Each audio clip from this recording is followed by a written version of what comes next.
Hello, faithful listeners. Once again, this is Ben Davis and Karthy. We are going commando with the COVID kids. The 80's kids. Sorry, both of us have been sick. Ben's going to go over that a little bit more. But this week's topic, and as always, thank you for listening and tuning in, looking at our social media. Make sure you hit that like button. More importantly to us right now, if you could hit the follow button. Although anything that you like, we're definitely going to take it. This week's podcast is on the ultimate 80's playlist. Now, what does that mean?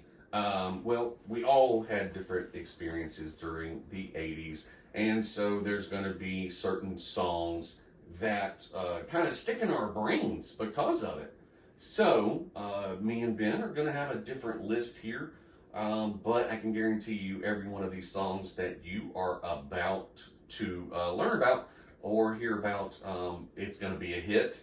And so I think also Ben Davis might actually do like a set list for us and attach it so that you can listen to the Going Commandos with 80's or Going Commando with the 80's kids 80's playlist, 80's ultimate playlist. So it's a mouthful, isn't it? It is a little bit. I was going to say, wait a minute, hold on there. I should have practiced that before I came on mic. As always, Ben Davis, bring us in. Look at the COVID kid trying to just gloss over the fact that we missed last week. Yeah, I admitted it. I didn't say why though, but I will admit to the listeners. Okay, so we talked about this off mic, and so I'm making fun of myself.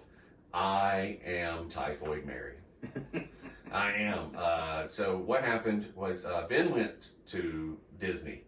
You already know about that. I went to Disney. You already know about that. However, when I got back from Disney, we recorded the day after. I was tired, understandably. Wasn't feeling the best, understandably. My step counter was 73,000 steps over 55 kilometers. And we only went to the parks 4 days out of the 7. So, yeah, I walked a lot. I was in 112 to 117 degree weather with the heat index. And you can definitely believe that at Disney, just being the fact that it is a concrete paradise. That sun heats that concrete up, and believe me, your dogs are barking by the end of the day. So, after that, I wasn't feeling the best, but I enjoy my time over here with Ben Davis, and we always have such a fun time talking. So, for those of you who heard last week's podcast, you'll notice we were having a lot of fun. Oh, it was a good one. Now, in retrospect, it might have been a slight case of delirium.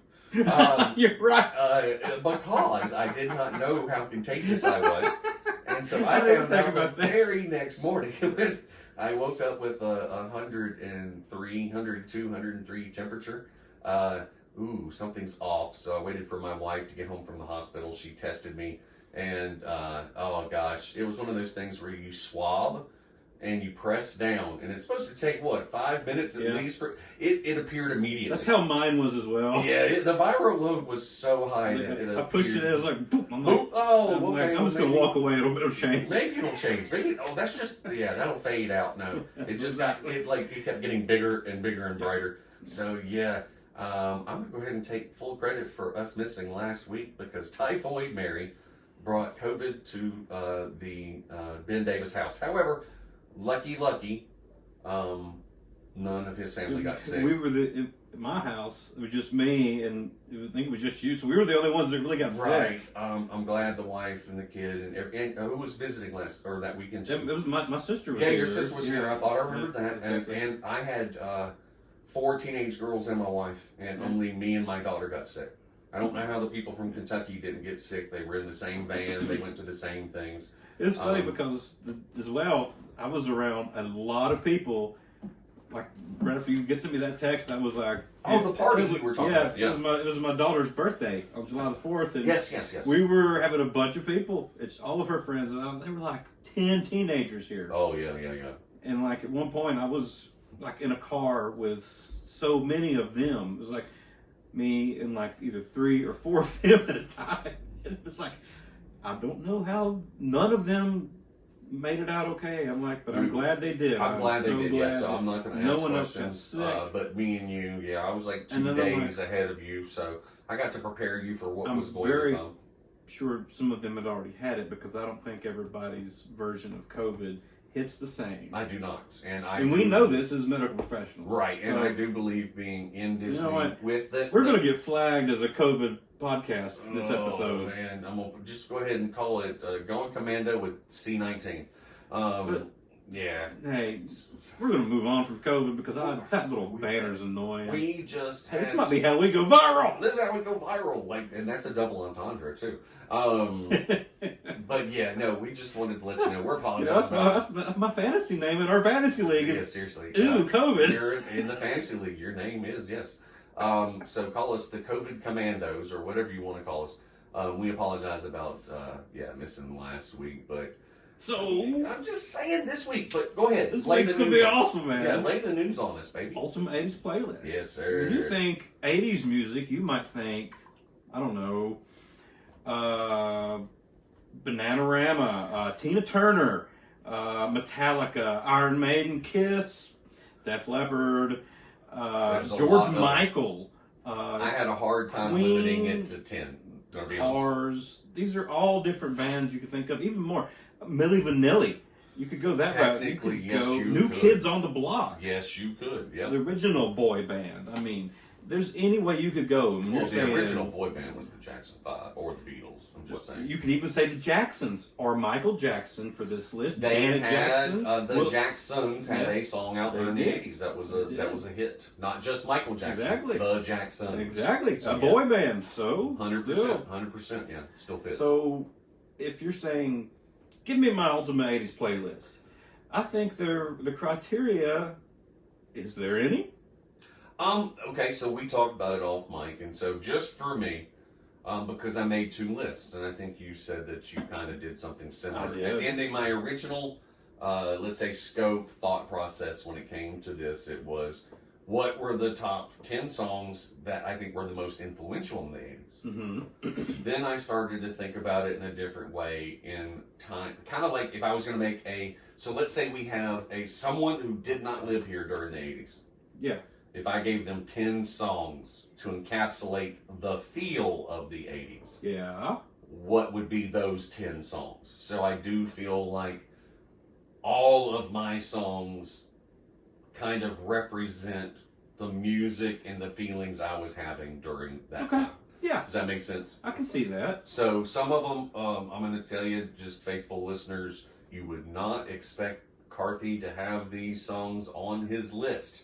I can tell you that right now. I will shock you with some of them, but also these are not my top 10 favorite 80s songs. I'm going to go ahead and put that out there because my likes are very specific. You see what I'm saying? Mm-hmm. So I could have a metal list with a couple of things thrown in there because that's what I listen to. But if I'm going to think about the decade and like being, okay, so I couldn't drive in the 80s. Yeah. You know, I'm in mom's car. What she always had it on the top 40 station. Yes. When we went on these long drives to Disney or to go, because, I live down in Georgia, these long drives up to North Carolina from the bottom of Georgia. And back then, the highways were not the same. That's a long drive. So it took 10 hours back then. Yeah. Now you can get there in 8. Pretty darn easy, but the highway system is much different than it used to be. And so what did Dad have on the radio? What did Mom have on the radio? When I was at the beach, and those smells, just the over coconutting that happened during the 80s with almost all sunscreens. You know what I'm saying? Oh yes, I know. And there is that smell of like tanning oil, Panama Jack tanning oil, but they all smell the same. The beach houses. You're trying to tell me you have Kokomo on your list? Oh man. No.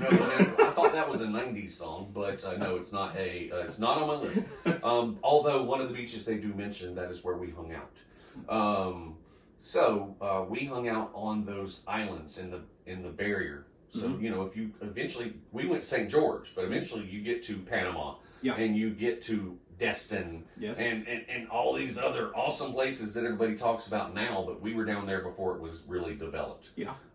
So the beach houses have a smell. You see what I'm saying? Like, Yes, I know what you mean. bringing an umbrella but not sitting under it, just keeping the food and the beer under there to keep it cool was, actually something, because we're not leaving for several hours. Like, if you're tired, go take a nap under the, you know what I'm saying? Yeah. That's your only option, because we have brought lunch. We stopped for breakfast. We have lunch. We're not going home until like dinner time. Like, we'll have dinner when we get Those home. are the feelings you're encapsulating. So yes, summer times, I would say more than winter time. And maybe that's just me. I remember summers as a kid. Mm-hmm. I don't remember a whole lot of winters. So a lot of summertime vibes. And so all of these songs, every last one of them, is actually in my, what I call my hits playlist. Mm-hmm. Where if I'm someplace and I want to listen to a lot of random stuff from as early as 1950 all the way through 2023, I throw it on. It's been scientifically proven that if you listen to different styles and different tempos, it keeps your attention better than just listening to the same thing all the time. So this would be like almost like a pool mix, if you want to call it that. So my 80s list has turned into my old man drinking beer pool list. Yeah. So, I think that's the best way I'm going to describe my list. So, Okay. Yeah, my original list would probably have been something that would have been cultivated by like VH1 or MTV for me. 100%. 100%. Yes, because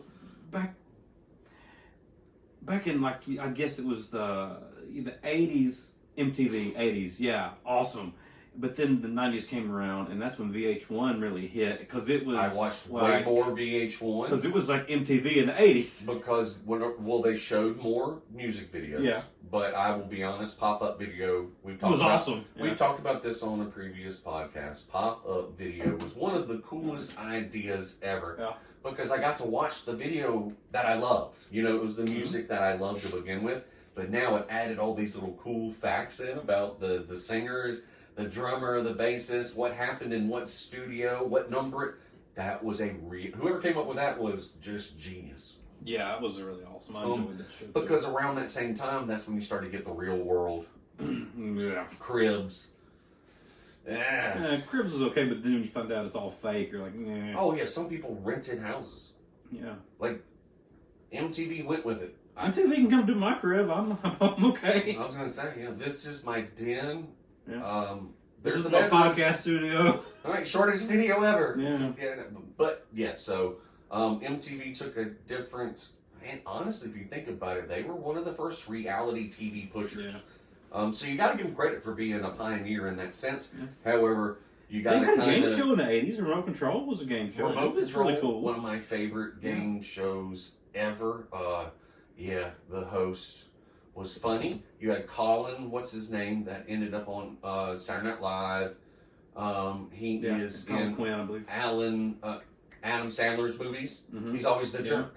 Yep. People forget that he was the funny guy on Remote Control. Mm-hmm. And then, Carrie, the hostess with the mostest, the girl. Yeah, I remember her. Red hair. Oh my gosh. Yeah, that was the first time I knew. Adam Sandler had a little bit on there before he yes, did that. He sure did. And then he was on Cosby Show. He did and this. Then he went into Saturday Night Live. His characters are what got him on. Because he did all. But oh my goodness, that was like one of my number one reasons for watching. Because I guess the studio was cold, if you get what I mean. Yeah. And I'm a young man, and I'm like, oh, boobies. You know what I mean? And she was just so pretty, and she was funny, and she liked the cool things, you know what I mean? Mm-hmm. It's sort of like the redheaded host from Mythbusters. Yeah. Again, she's just one of the hottest women on the face of the planet to me. Because not only does she look the way she does, but I know she's super smart, and she likes cool stuff and robotic. I mean, you know what I'm saying? Like, nerd stuff, and I'm just like, oh, our children would be beautiful and smart. So, yeah. Good to have both. Sorry, I went off on a tangent about really hot redheads.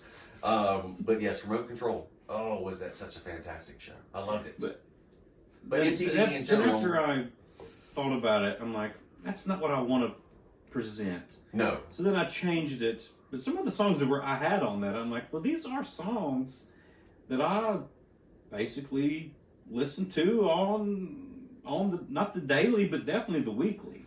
I would say most of mine, just given what I said, I heard them daily. Yeah. And so they frame a specific time. Yeah. Mm-hmm. You know what I mean? I have trouble with time now that I'm older. Like, yeah. You know what I mean? I'm starting to like go, what year was that again?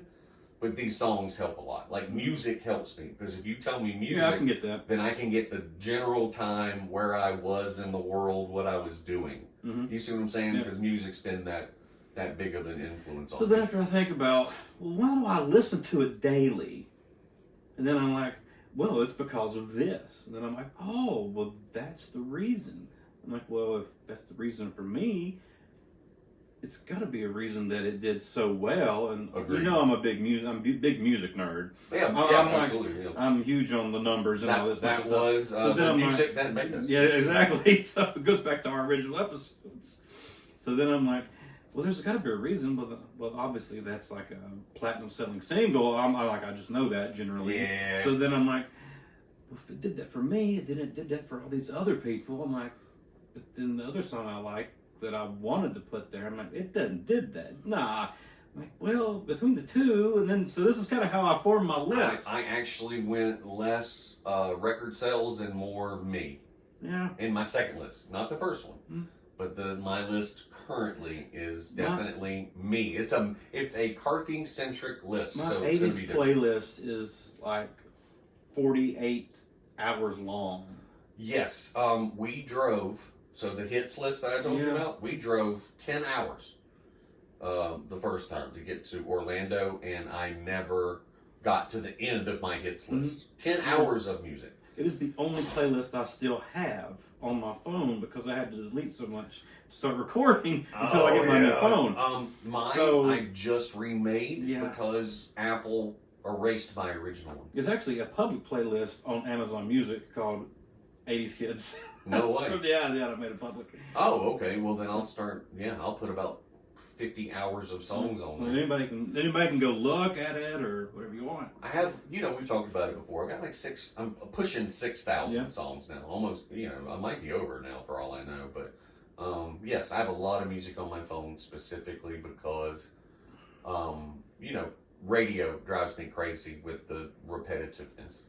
Yes. They can take a really awesome song and play it to the point where I don't want to hear it anymore whatsoever. For a year or two, possibly. Mm-hmm. And so I have found that the less I listen to radio, now I listen to morning radio because I like talk radio. But as far as listening during the day, I don't know. My timing's weird to begin with, but I find it's odd when, like, let's say I get out, I'm listening to a song, I go into the grocery store, I come out, I put everything in, I turn on the radio, and it's the same song. Yes, I know what you mean. You know what I mean? I know I'm not the only one that happens. It's not even that far sometimes. No, I mean it's honestly it happened 3 times in one day at the coast when I was working. Oh, I'm driving down. I heard it twice. Right? I'm like, okay, they're repetitive. Get to the place where I'm going to do my thing. Get back in the car, same song. I'm like, okay, this is getting old. Get to the next center that I'm going to. Do my thing, got in the damn car, and the same song was playing again. So I can beat that. I just shut the radio off. Done. I'm done for the day, man. Satellite radio. Oh, I love satellite XM, radio. Sirius, whatever you want to call it. Tom Petty radio. You know how many Tom Petty songs there are? There should never be a repeat in an 8-hour period. I would have to agree with that because he was a prolific songwriter. My number 2 favorite artists of all time, and there should not be a repeat. I should not have to hear the same. I should not have to hear Free Fallin' running twice down the road. I'm driving, so thank you. I've heard this now 3 times. That pissed me off to no end. Yeah, I can see that. I really can. Sometimes when artists have specific channels, they'll pick like 5 songs. You'll say you can squeeze 20 in an hour. And that's just a random number. I actually don't know what it is. But yeah, 5 of them are on repeat every hour, and then you get 15 different ones. Mm-hmm. Somehow, it seems like me and you get in the car right when they're playing those 5 songs. Yeah. And and I know we're not alone. I know a lot of people have experienced literally the exact same thing. So, and that's another thing I thought about. Should I include my favorite artists just because they're my favorites? So I decided no. I pulled an audible, and I've got an artist or two in here. I'm going to be honest with you because I feel like they had more than one song that would tie. One of my like my third all-time favorite. I made the list. But. Two of mine tied with two songs because I feel like they were both like around this, and maybe they were off the same album, So you got 6 months. What? At I most? put mine in order that I would put them on a playlist. I don't think you did. So yes, that is a very important thing to tell the listeners. Mine are not my top 10 in order. Mine are just my top 10. So I started it out, and then with the last one, I picture it as if you're driving down the road and number 10 happens. It ends just as you pull it into your house. See, most of mine are the song I want to hear on my way home from work. Yeah. Does that make sense? I understand. Especially, again, I hate to bring up the summertime, but you roll the windows down. Yeah, that's how I picture mine. I picture mine as you're driving, perfect just out for a nice drive and a great day. The wind feels real good, and everything's green, the birds are chirping, you know what I mean? Like, it's 100%. a great time to just be riding around in your car. Yes, that's a good thing. And when these songs come on, you're like, you can't help it. It immediately. I just now, obviously, listeners, or maybe some of your more sensitive ones, they couldn't see it, but just even right now, when I thought about in my car, windows down, chilling, it brought a smile. It brought a huge smile to my face because that is I would say that's one of my favorite times, and I enjoy it with my friends, absolutely 1,000%. But let's say I don't necessarily have to have someone in that car with me for me to still be like, thank you, God, I appreciate it for you. Sometimes the solos just as fun. I mean, you put a little extra gas down. That is 100% something that we do. So, all right. So you want to start it? Or you want me to start it? Okay, so I will start because again, these are not in order, listeners. All right. But this one is one that I absolutely cannot hear and not think of the beach in the 80s. Okay. I can't think of anything except 80s feel, 80s music, 80s culture, the individual styles, and it sticks in my brain as one of my top favorite, and still is today, top favorite beach songs of all time to be drinking to. All right, what we got? Everybody Wants to Rule the World by Tears for Fears. That's the one song that I thought we would have in common. And that made my number 5. That's number 5 on my playlist. Tears for Fears are awesome. Shout. Let It All Out. That's a great song. But if we just were talking about this before we started, I don't think any of ours would be the same. Yeah, we did just say that. Yeah, we did. We literally said this. Well, this is so funny. That is one of the ones that I have to put in there. Now they have many, many songs. Don't get me wrong. They do, yeah. And unlike some of the other artists, I did not choose a second one. This is their penultimate song, in my opinion. Apex, man. Apex. And again, every time when that little solo and then the synth comes in and then the drums come in, I immediately, my whole body just relaxes. My whole entire body just gets relaxed. And in my brain, I've got oversized neon reflective sunglasses. You know what I'm saying? I've got Panama Jack on. Mom and dad are sitting there in their lawn chairs with their gigantic igloo full of beer, sandwiches and whatever. And me and my brother are either building sandcastles, looking for shark teeth, playing in the waves or whatever. But yes, that one gives me the 80s feels 100% of the time. Okay. So, but that's your number 5. So you go. What about it for you? Okay. I'm starting off my playlist with. Well, what I was going to say is, did you want to say anything about Tears for Fears? Or did I cover it? No, okay. Well, the reason I have that there, I'll tell you why. The reason I put it in here, but you'll see why it kind of flows in my number 5 when we get to that number of the playlist. But absolutely. I can go ahead and fill in why I have it. It was the theme song to Dennis Miller Live on Holy HBO. crap! I had totally forgotten that. Yeah, And that is the very first talk show, late night talk show. I watched him before I ever watched David Letterman. Oh, wow. I Or was anything definitely a else like Letterman guy first. Well, no, that's not right. Carson first because of my parents. Yeah. When I got to college, it was Letterman from that point on. And he was the first one I watched. He was the first political pundit I ever really remember watching. Oh, wow. That's a great point, And he's too. also probably was my favorite comedian. Yeah, he's probably my top. He was my favorite comedian until I realized who Dave Chappelle was. Dave Chappelle came a little bit later. Yeah. He was more 90s than he was 80s. I would say I know the show. I love the show. One of my least favorite Monday night commentators. Oh God, yes. I did like it whenever he made jokes that John Madden didn't get. Yeah, but that was yeah. See, I almost viewed that as being a little bit elitist.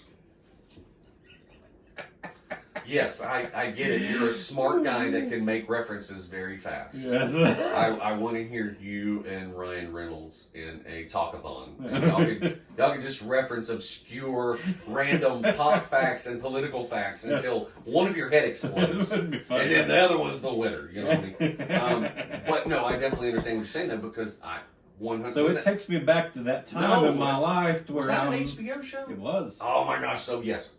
To be back to that period where you hear that HBO sound. Yes. I'm laying on a love seat where we watched it. Sure. And we watched it when my mom was home. So that's why I actually remembered something about it. Okay. All right. That that makes sense that though, because just like me, sort of family you time. have We didn't have a lot of it. That's funny that you said that because our beach time was our family time. So yes, you have a specific memory tag to it. Mine is at the beach. Yeah. Smelling all the smells. Yours is at home watching a show and having a good memory. Yeah. One of the good memories you had from back then. So, all right. Well, that's kind of cool that our 1 and our 5 match. Yeah. So you bring us in on what is your number 2? Because yours are more in order. You don't want me to start off with number 1? Oh no, definitely start off with number 1. Number 1. You're in your car. You're taking off, man. All right. So that's why you want to start off with something that's going to get you going. I agreed. All right. So that's why I'm starting off with a little heavier song. That's fair. Go by ahead. my number 3 favorite artists of all time, Queen. Well, we're going with the playlist though. What we song? are. The song is "Hammer to Fall" Live Aid version from '85. Ooh, that is a good one. And if you are on our social media, check out the reel I posted. Excellent. I just posted it just a little while ago, and it is his call and response right before it. That's when he does the Ayo. Oh yeah. Ayo. Remember, I sent you the thing with the chipmunk. You did. Yeah. So if you look up or woodchuck or whatever, yes, it is a brilliantly done little video.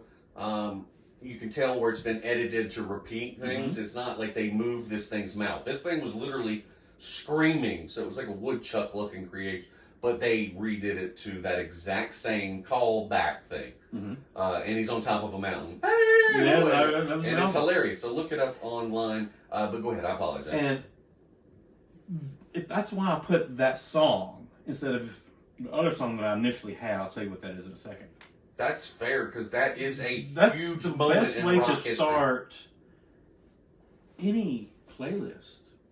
You hit play, and it's Freddie Mercury going "Ayo," and then it goes into a song about dropping atomic bombs. And think about where we are right now. This is an 80's playlist, but you're listening to it today, and we're in a pretty rough time.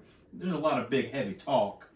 And you're listening to like, wow, this was from 1985. No, that's pretty cool. Because I would say, just look at the theme of our first two. Yeah. Everybody wants to rule the world, given the lyrics and everything is universal. Yeah. And it can also be played today and understood by someone who didn't hear it originally during the 80s. So I'm wondering, now I don't know for sure, I'm wondering if this thing is going to continue with our songs. Because I know 2 or 3 of mine, I'm starting to hear, oh wow, they still can hold true today. But go ahead, I'm sorry, I went off on a tangent.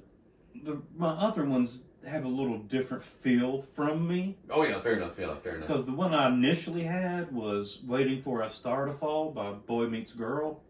Oh wow, yeah, yeah.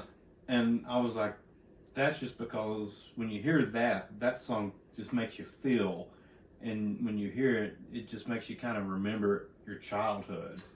We'll get to it, but I have so I cheated, and one is a combination of actually 4 songs. And so I really wanted to put that on there. Is that a lead in? Should we go ahead and do you that? Want to let me see the pin. We're gonna go with. You want to look at the pin? No, just I don't want to see your list because I want it to be a surprise to me. But what I don't want to do is like repeat things. But that is a pretty darn good segue to one of mine. Okay. Which was several songs. Oh, okay. So what I did was part of the 80's was definitely sitcoms. Yes. TV at night. Yeah. Okay. You know, people went out, but a lot, there was family programming and... Yeah, it started in the 70's, but it hit its stride in the 80's. Oh, it hit its stride in the 80's. So what I'm going to do is list a couple of songs that make up one category for me. Is that sure, within the rules? Okay. Yeah. So number We're one. We're kind of flying by our pants for this playlist. That is true. And you could buy every one of these songs. So that was one of my criteria. Mm-hmm. If you couldn't buy it as a single, then I didn't include it. That 100% makes sense. But yes. I had every one of these songs as a single. They even sold single tapes back in the day. Not just single CDs, but they sold single tapes way back when. So, the 4 that made that, just to me, again, this compulates the 80's. Like, when you hear it, you don't think anything but 80's. Number 1, the Miami Vice theme song. Yes. Number 2, the Beverly Hills Cop theme song. Yeah. Dun, dun, dun, oh, Axel F. Dun, dun, dun, dun, dun, Yep. dun. And that even had a video to it. It did. The Ghostbusters theme song. Yeah, okay. Still being played today. And then the Cheers theme song.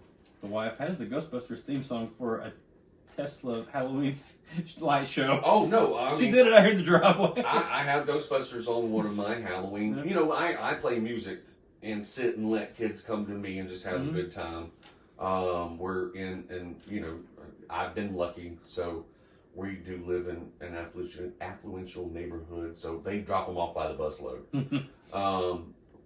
700 to 1,000 kids, easy. And so we buy a lot of candy, and we like to play our Halloween mix so that anytime they're coming up, they're having a good time. You know what I mean?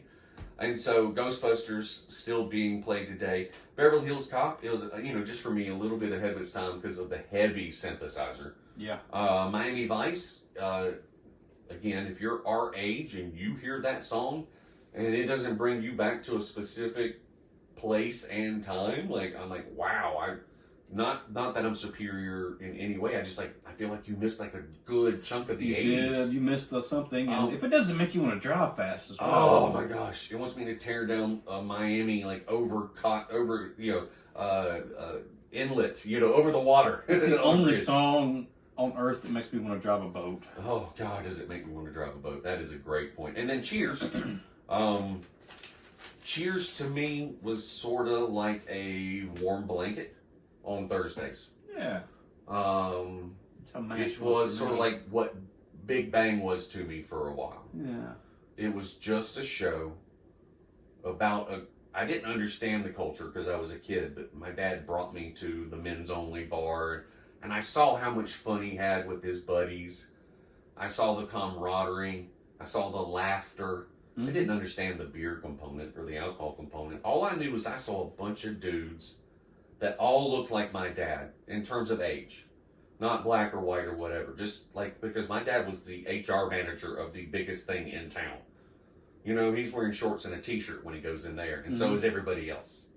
Everybody was on even playing field, And I'm sitting there eating hot dogs and drinking orange soda. And to me, it just really influenced the way I kind of see bar culture. Now that it is not the same as it used to be. But it was just the camaraderie, the jokes, everybody knowing each other, busting a little balls here and there. You know what I'm saying?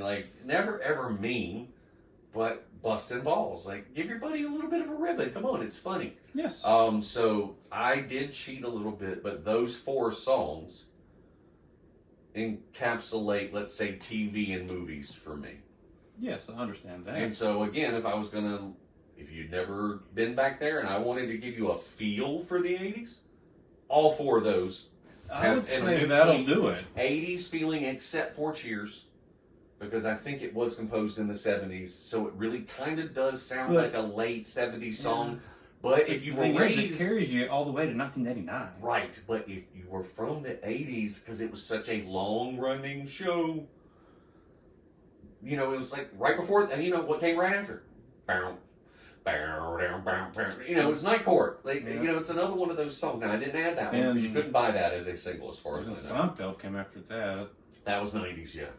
Seinfeld started in 89, so Seinfeld was the last show that had Cheers as the lead in. Right. So just again, those 4. So that's oh God, we're super nerds. That is well, that's what everybody listens for. But anyway, so yes, those. So I'm gonna say that my 90s, 80s, because I did 2 TV shows, I did 2 movies to make it fair. Yeah. Those 4, outside of, let's say, like Chariots of Fire, some other ones.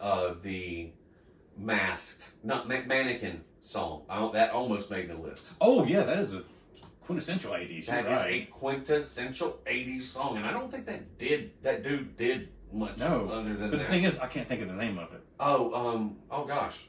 See, that's the thing. If it were... I was just singing it in my head, and then I got replaced by Chariots of Fire. I'm singing it, but I can hear the tune, but I can't hear the song. I can't hear the words, but I can hear the thing. So. Obviously, it was wise to leave it off. You can't think of the words. Frick, I used to know it, but no, you're 100% right. I can't remember it right now. I know that's the beat to it. Oh no, that's St. Elmo's Fire that I'm singing. Shit, that's another great song, but that was. But that's not. I don't think it had quite the triumph or there was a lot. The apex appeal. I think we've talked about this too. 80s movies, music was a way bigger part of it than it is now. Yeah. And I think one of the reasons I have on here. Well, I think one of the reasons Guardian of the Galaxy did so well was its soundtrack. Yeah. Now it's it's one of my favorite movies of all time. It has a great soundtrack though that backs it up and kind of leads you into feeling. Oh dear God, this third one. The way that they did with the soundtrack. Yeah. I've only seen one other movie that did that soundtrack work. Like that. Especially we won't say it because it's still within the window. The last song. And the beginning song. Well, the beginning one was awesome, but the last one hit me hard because... Oh, yeah. I was like, I remember hearing this particular song in a theater when no one knew this was going to be huge. Yeah. And immediately I'm like, holy crap. Yeah. And then I got into 70s music. So, anyway. All right, so I've gone through 2 of mine. Okay. Well, and so it's because of the lead-in, so let's go on to your number 2. This one is by Red Ryder in 1981. Lunatic Fringe. Wow. Yeah, I know that song. Really? That's all you can say? You just know that song? I'm going to be honest. You have a gun to my head and I can't reproduce most of the sounds of the song. We'll listen to it. No, but definitely we will. As soon as we go to break, that's going to be the first thing I play for you. Oh, heck yeah. No, I want to know what that sounds like, but I'm just saying right now, I know the band Ryder. Yeah, Red Ryder. Oh, God, yes. And because I love some of their other songs. Yeah. But I cannot remember. That was it. That was their hit. That was the only hit they ever had. I must have had a friend maybe that I'm just not remembering that loved them too. Yeah, that was it. Everybody knew one person that was like, man, I love this band. And then they had like this one song, and then they had another hit that was like made it to like 92. And they were featured twice on Miami Vice. Maybe that's what I am. Okay, that's great. Okay, so I kind of know where it's coming from then, possibly. They were pretty big. I think they were either Scottish or Australian. I'm not 100% sure on that. That fits in with my memory, yes.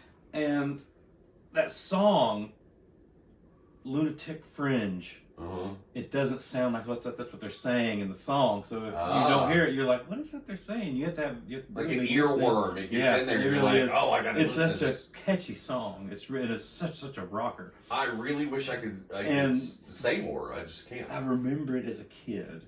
Oh, okay. So much as a kid. And remember, growing up, it's not like today. What is the association?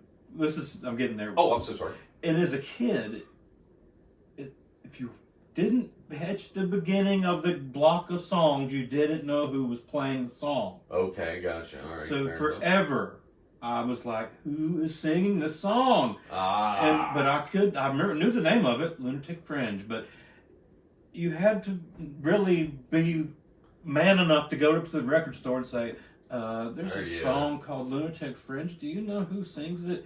Because back then, the record employees were really cool. Yeah, I was going to say that's another experience from the 80s and 90s that I hate that a lot of people will never get. Yeah. Which was the joy of going in and buying a CD. Yeah. Or buying a tape or something like that. Because back then, in Chapel Hill, we had school kids. If you loved a band, they had 12 recordings of them overseas. You know what I'm saying? Chapel Hill was always the place we talked about in Winston-Salem, where you got the awesome cuts. And so I hate the fact that there is a generation or two now, sort of like Blockbuster, that doesn't know the joy of going and flipping through racks of tapes or flipping through racks of CDs. Because back then, God bless, it was a long time even before LimeWire came in. You had to go out and buy your music. You did.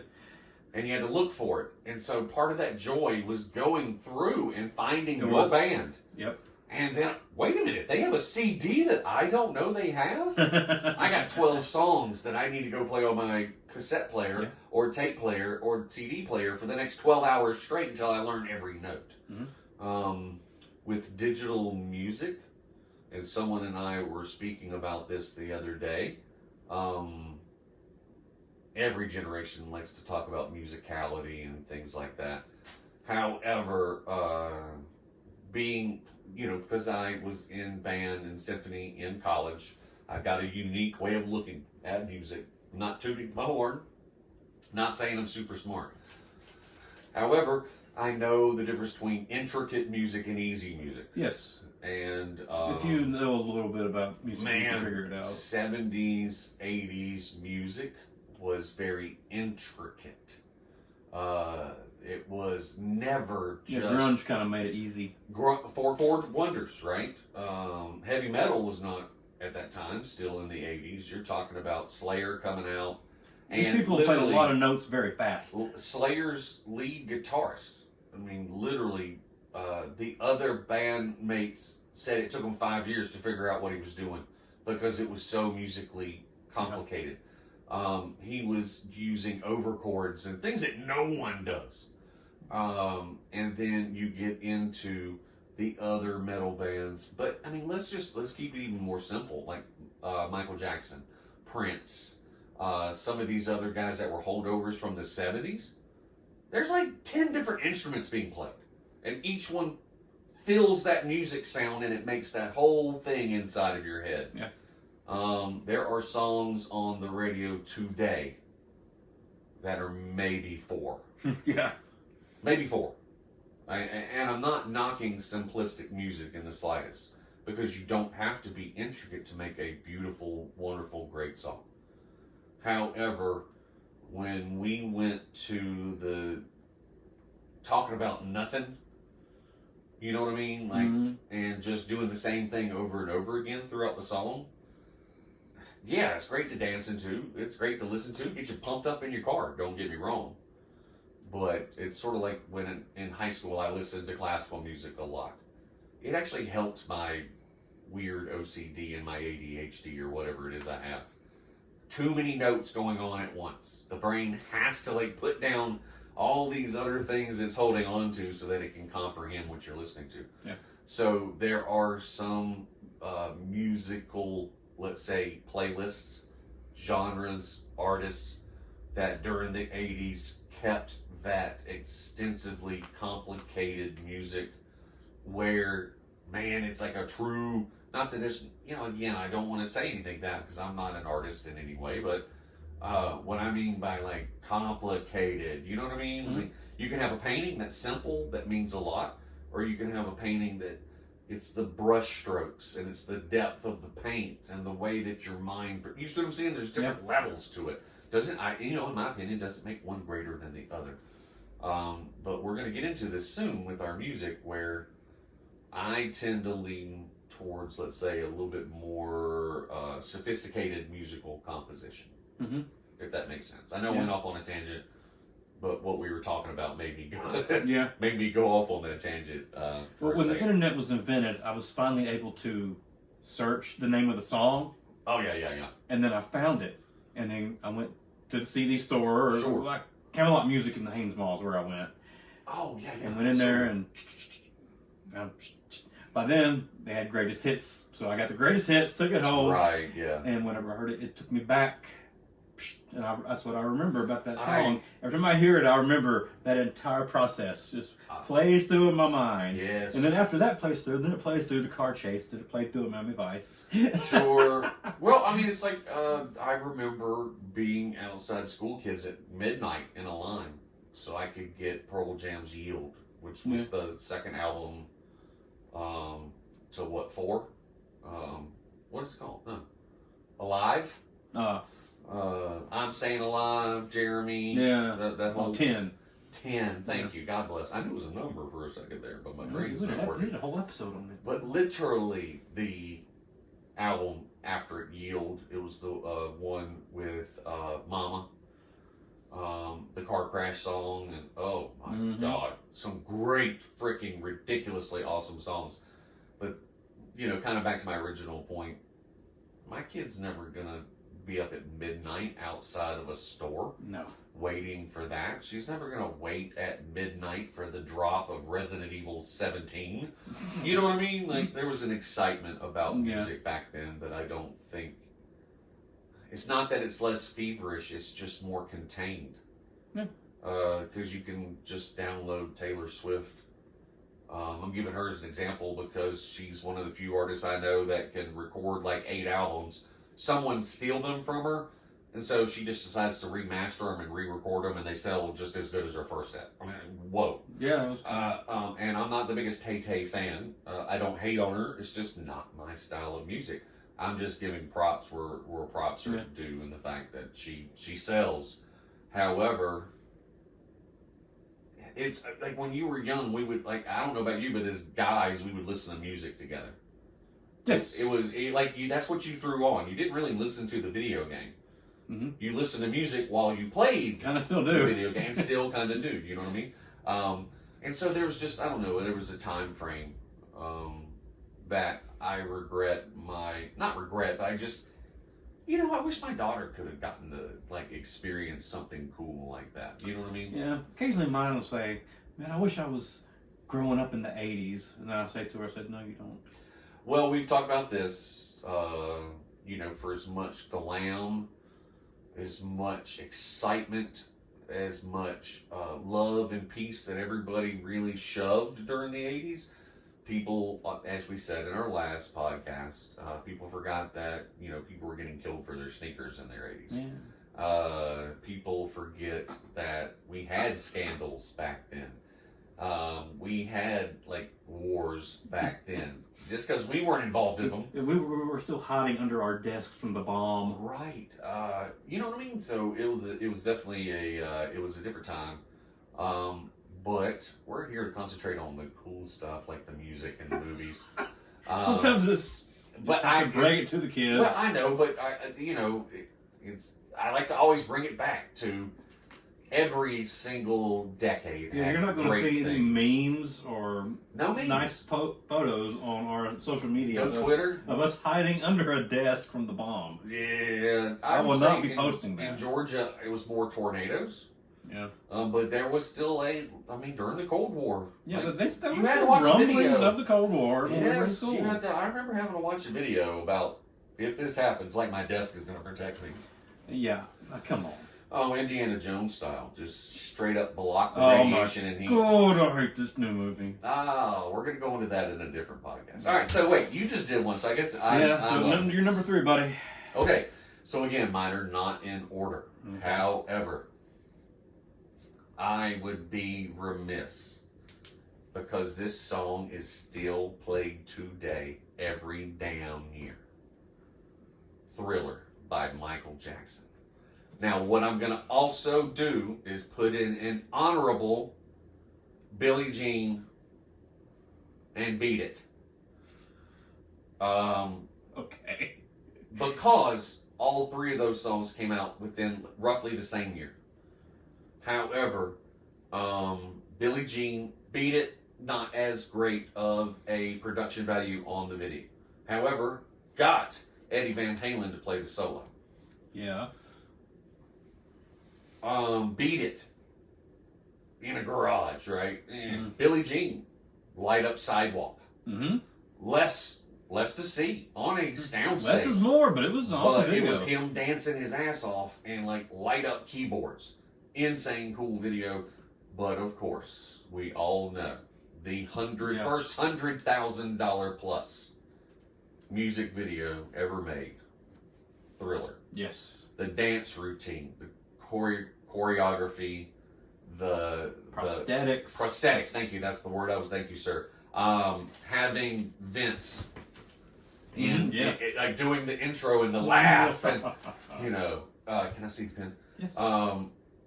It just blew the door off of what could be a music video. Mm-hmm. Because if those of us that remember, it started off like a movie. He's out on a date, and they're going to a drive-in, and then the moon comes out, and you know what I mean?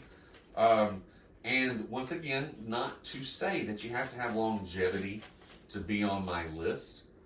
However, the fact that Thriller's played every Halloween, again, one of the music videos that sticks out to me. Like if you had to say, let's say a different subject is top 10 music videos of the 80s. That's always going to be in my top 10. It always has. Oh yes, to be. 100%. Just because of what the extent they went to really push it and to really make it popular. Now, Michael was the king of pop at that point anyway. However, this really put him over the top. Like, there were other things that he was on, but when Thriller, that was the #1 video on MTV for such a long time. People still do. I mean, heck, I saw it on YouTube like a week or 2 ago, where some kid redid the whole thing, like at a talent show. Yeah, and it was awesome. The kid did fantastic. Man, so cool. Such inventiveness, pushing the boundaries. So like really think about this. So I'm going to go off script for 1 second. Name one pop artist. It doesn't matter. Popular pop artist from today. Name them. Anybody. That Ed guy.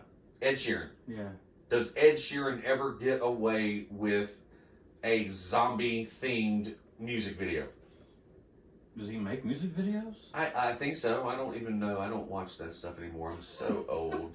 But no, what I'm saying is, if we were still watching music videos and they were still like what they were, no, he can't. There's only one person ever that I know of.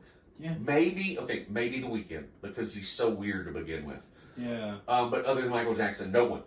I'm sorry, I don't care who you are. You're not making a horror music video and getting away with it. But the king of pop could, 100%.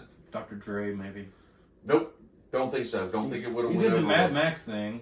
Yes, with California with Tupac. California Love with Tupac. But Mad Max is hey, look, almost everybody was in a desert during the late 80s and the early 90s. Like I don't understand people's obsession with either being on a boat or being in the desert. And then fast forward 5 years and then you're all in Batman's underground garage. Yes, they were. I mean, seriously, like all videos were it was stupid how videos copied each other. Yeah. But yeah, back in the day, full dance choreographed with a movie beginning, movie ending, and yada yada. No, nobody gets away with that, in my opinion, other than the king of pop himself. No, you're probably right. Yeah. I just don't think anyone could do it and pull it off in a way, like I said, 40 years? Roughly? 40. Yeah. Yeah, if he were still with us, he'd be even richer. Yeah. I mean, we all know that Mariah Carey doesn't do as much music.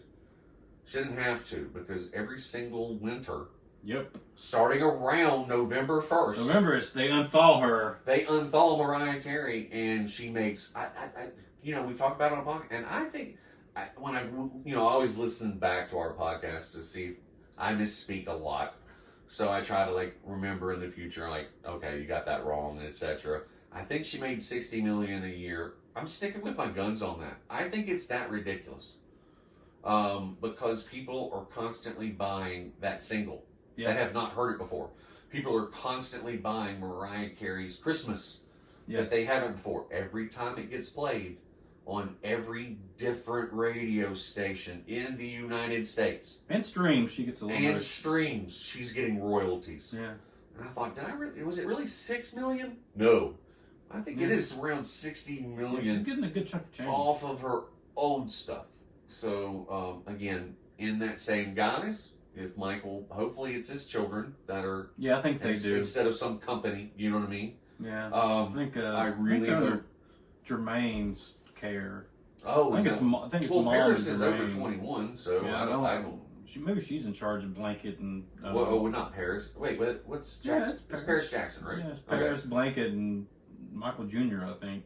Maybe that's what I don't remember, I'll be honest with Yeah. you. I just know that... I think we're going to take a break. The same thing. Okay, yeah. You're right. That was a great long-winded, we're talking about a song that Sonia's played today. Michael Jackson mashup. All right, we'll be back. Welcome back, faithful listeners. Wasn't much to you, but we stretched the legs, rested the vocal cords, so that we could come back and go down our ultimate 80s playlist. I just did my third, Ben Davis. We're going to bring in on your third out of our 10. And listeners, I will tell you, we're going to speeden up just a little bit so that you don't have to have a 3-hour podcast. But we're still going to go into each of the musics and why, why they made us feel a certain way. So what's number 3 for you, Ben? This song is, I'm just going to say the movie for you. The Breakfast Club. Ooh. Which song? The song. The Breakfast Don't You Club. Forget About Me. Yeah. By Simple Minds from 1985. That's, to me, that song almost is, to me, it's almost like that is the 80s. That's one of them. I'm not going to say definitively, but I am one of those weird kids that watched horror and violence flicks explicitly. Yes. I have never seen Pretty in Pink. I have never seen The Breakfast Club. I have never seen any of what I would have called during the 80s the cool kids movies. But I do know those songs from those movies very well, though. Those would be, that's really going to put a big hamper on one of our podcast topics later. But anyway. Well, I mean, it's an opportunity for me to expand my knowledge. And I don't mind going back and watching stuff. Just to remind myself. I call those just 80s high school films. Ridgemont. Again, never saw it. Never saw Fast Times at Ridgemont. Nope, but I've seen one scene over and over again. People have. That's my namesake, Phoebe Cates. And we are distantly related. I did find that out. Because there's just not a whole lot of Cateses around. But yes, I have not seen a ton of really popular 80s movies. However, when it comes to horror movies, half the stuff I talk about, people have no clue what I'm talking about. None. This is a song, there are certain songs that when you just say that song, you're like, oh, that was a 1990s song. Agreed. It was a 70s song. Right, yeah. That you say this song and you're like... Square in the 80s. That's 80s. No, that's so when you hear this song, you're like, 80s. That is an 80s song. 1000%. I know the song. It was a hugely popular song. Like, it was. I remember, again, with, for me, mostly it was riding in the car with mom to school, from school, whatever, top 40. That one is one, I don't think you can find a whole lot of people our age, whether they were a fan of the movie or not, just like myself. They still know the music. Oh, yeah. Because the music again, we've already said it during this podcast, and There was a police song in there. yeah, I mean, 80s movies really did a lot more with soundtracks, in my opinion. Even let's go back to like John Williams. Like John Williams had a top 100 soundtrack when he released all his popular ones. Yeah. Star Wars, Indiana Jones, Jaws, blah blah. People bought that because even without a word, the music was still so good. And this is one of those songs, like I said, you don't necessarily have to be, in my opinion, it's so popular because of X. Well, it's popular to me because of Y. Yeah. And this is one of those songs that even metalheads like myself, we still know, like if you play it, we can sing along. Yeah.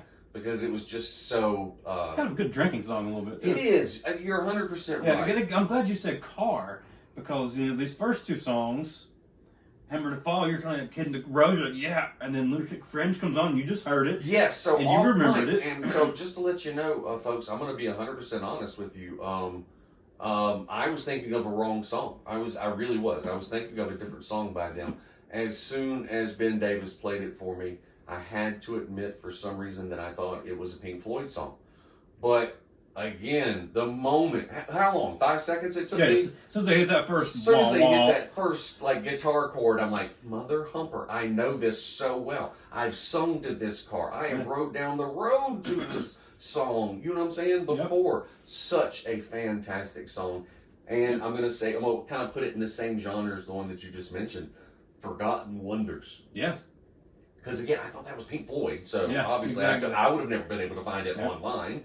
But that's a forgotten wonder, and I think you struck gold again with this one. So it's a forgotten wonder. Red Rider hits it, and you're hitting it, and then this song comes on. You've been in cruise control, and then you're like, "Golly, I'm fading back," and you're just cruising, and you're just like, "This is awesome."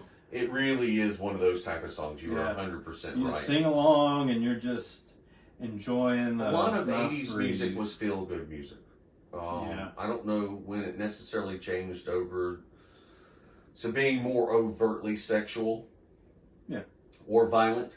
It happened during the 80s, but I don't know exactly when. But there are 80s songs that are just pure feel-good songs.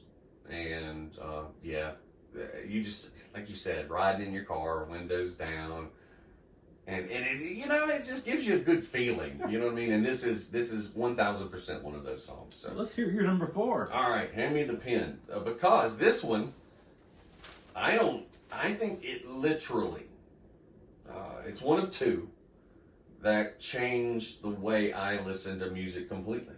Oh. And it's actually a 2-song set again. Okay. Welcome to the Jungle and Sweet Child of Mine. All right. By Guns N' Roses. I wondered if they would make the list. 87, 88. Yeah. I remember being in the theater for one of the last Dirty Harry movies. Deadpool. Is that what it was? Yep. Jim Carrey played the guy that was singing him. Oh, wow. Okay, so great memory, dude. Great memory.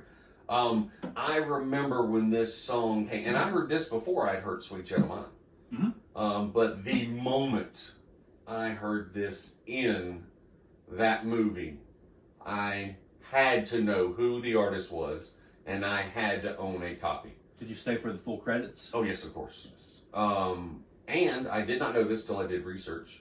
But there was an unknown album around that time that had some of these songs, but they also had their original cover of Mama Get Your Guns. Remember, they kind of redid it for Use Your Illusion 1 and 2. And their version was actually in a Lethal Weapon movie, and I think it was Lethal Weapon 2. However, when you bought the soundtrack, you got a different version. That was one of my most pissed off moments as a teenager. When I went to go get the Guns N' Roses version and found out that it was on a totally different album because they couldn't get the song. They could play it during the movie. There were a few times that stuff happened. They were allowed to play it in the movie. But they were not allowed to put it on the soundtrack. Because it was, like I said, like a B-side type album. That happened with the Lost Boys because Aerosmith was on the Lost Boys movie soundtrack, but they didn't release them on the one you went to buy. When you went to go buy it, yeah, Yeah, they released it was, the same song, different artist type deal. Yeah, I can't remember. It wasn't Sweet Emotion. It was Walk This Way. Oh my gosh! It was there around whenever they went to get the surf Nazis and I know exactly what you're talking about. So yeah, Guns N' Roses to me, Motley Crue is right there with them. Yeah. But they started what I'm going to call the hard rock difference between hair band and hard rock. Okay. I would put Def Leppard, Poison, Bon Jovi, sometimes Aerosmith. Most of their were more ballady than they were really like hard rock. Yeah, they did go more pop rock there. They did. And so Guns N' Roses distinguished itself. And I would go so far as to say that them and Motley Crue led into things like Skid Row and bands like that, because they were a mixture of the hair band, but their riffs were a lot harder, let's say, than Pour Some Sugar on Me. Mm-hmm. Oh my gosh, Bon Jovi was the stuff during the 80s. His videos, with the thousands and millions of stadium fans, and that's just one of those genres. Again, I'm not going to put it in mine because that didn't have that big of an influence on me. But to not recognize the fact that while I'm sitting there waiting through MTV videos, waiting for my video, that one wasn't there a lot. Again, like Def Leppard, Pour Some Sugar on Me. That was in the top 10 for almost like a year. Great video. Great video. Love in an Elevator. Great video. Oh my gosh. What is the song that oh gosh, kind of like the cowboy song. Oh yeah, Unforgiven. Yes. And the other one that they did for Hot Shots 2. Not Hot Shots Part 2, but Young Guns Part 2. In a Blaze of Glory. Come on, dude. Again, might not make our top 10s, but mother, did they get played constantly on the radio. Yeah. So I'm going to go into, the reason I'm mentioning mine is I immediately bought the album. As soon as I found out who it was, and I loved almost every single song on that entire album. I wore it out. That and my dad's Christmas gift to me of that year, because I started liking some of the heavier stuff. That led me into what is now a 35-year love of metal. So for me, between the movie and the subgenre that it created immediately, you gotta put Guns N' Roses, at least for me, more so Welcome to the Jungle for me, but Sweet Child of Mine, frick, that was on the radio forever. Yeah. And that was more of the poppy song. Yes. None of those other songs really, if you listen to the album, they're not poppy, and in fact they talk about drugs, sex, and rock and roll constantly. Continuously, yes. But that one was actually written about his girlfriend, who was the daughter of a famous musician. Everly Brothers. Yes. Wow, great memory. Yes, it was written about one of their daughters. So for me, my fourth one, in no particular order, I've got to put Welcome to the Jungle in there with Sweet Child of Mine. Okay. All right, so what about you? Mine is Stevie Nicks, The Edge of 17 from 1982. I don't remember that one as well, although I'm a big fan of Stevie Nicks. Yeah. It was the biggest hit off of her very first album, when she went solo, Belladonna. Yeah, okay, now that I do remember, so there you go. All right. Well, hang on, let me take that back. That was also the album that had her duet with Tom Petty on it, so it may not have been the biggest hit now that I think about it. As soon as you said that, that brought me kind of back, and I'm like, oh, I do remember that song being very, very popular. Yeah, so she had this song too, but this song is more of a rocker than the other one, because this song was featured in the School of Rock movie. Oh, with Jack that's Black. right. Oh my gosh. He's there with the principal. Yes. And she says she likes Stevie Nicks. And So he snuck away, put it on the jukebox, and came back with the beers. And she's like, I don't drink beer. But whenever she started playing that, she started drinking beer and letting loose and started getting up and singing the music. Stevie Nicks song. Yes, the great Equalizer. Thank so you. to say. That's the word I was looking for. Yes. The great equalizer. So the song makes me think of that movie a lot. I'm gonna be honest with you. That is one that never. You could give me 1,000 guesses, and that's not one of the songs I would have picked for you. But it makes me think of just think of good times. And it's not all just related to that scene of that movie. I know, but it's related to the fact that that song is played in the background of my life so much. That's fair. Because that's fair. As much as I hate to say it, my father was a huge Fleetwood Mac fan. Probably one of his top 5 favorite bands. I mean, they were awesome. And then he really liked Stevie Nicks. And as much hate as she gets from South Park when they make fun of her as being a goat. Yeah, I know, but she is an amazing female vocalist.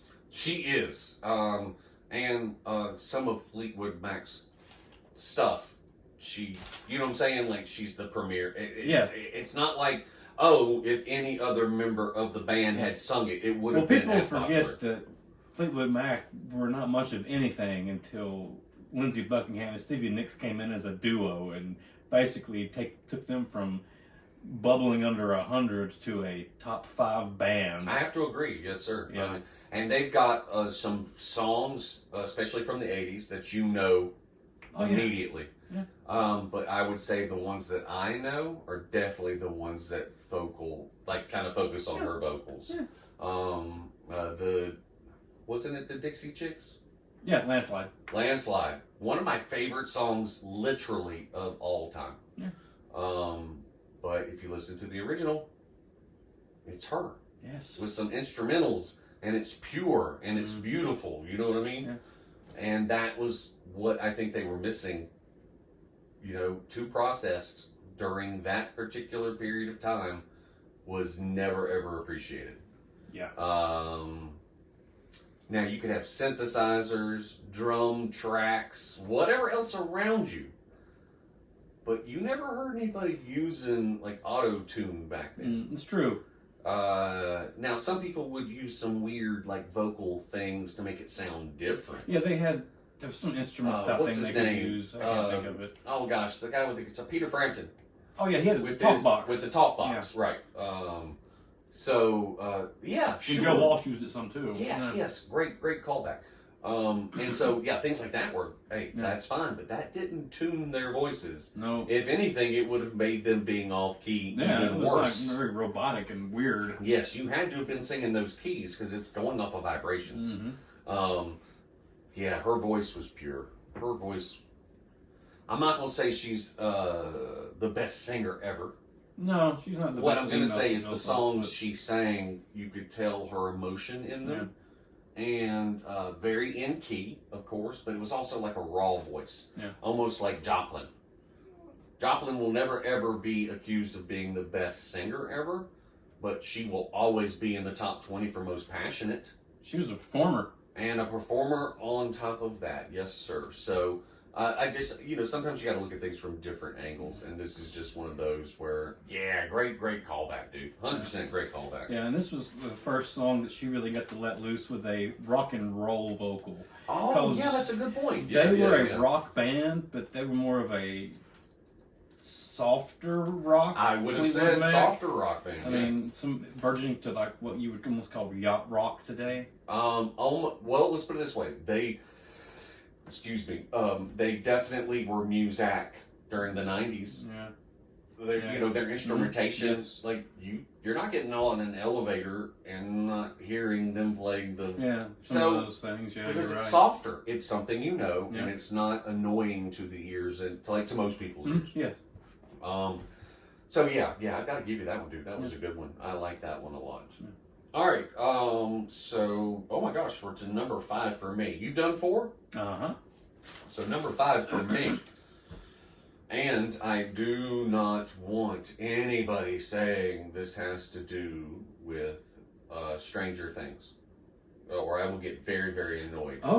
Because when I did research on I really want to hear this. top 100 80 songs, there was a song added in. I won't say what it is, but the only reason it was in there was because Stranger Things made it popular and on the radio again. It wasn't a hit back then. So my hit, and again, it for me, we were talking about things that influenced us during the 80s, off of the album by the same name, Master of Puppets. Okay.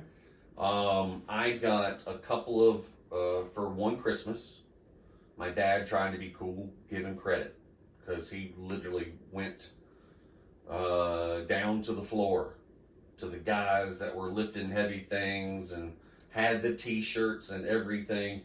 I had been heavily into, let's say, Led Zeppelin and some other things at that period of time. Finer guitar players. Yes, like starting Rush, starting to wake up to some different types of music. You're at that age where you're starting to kind of feel where your genre goes. And so my dad knew I loved heavy metal and I loved gangster rap. Don't ask me why I love both ends of the genre, but maybe it was just because they were the most real. They talked about things that, like, you just didn't hear in everyday pop songs, right? The fluff. They kind of got down to it. So one Christmas, I got Master of Puppets by Metallica. I got State of Euphoria by Anthrax. And then got, oh gosh, which one was it? Peace Sells, but Who's Buying?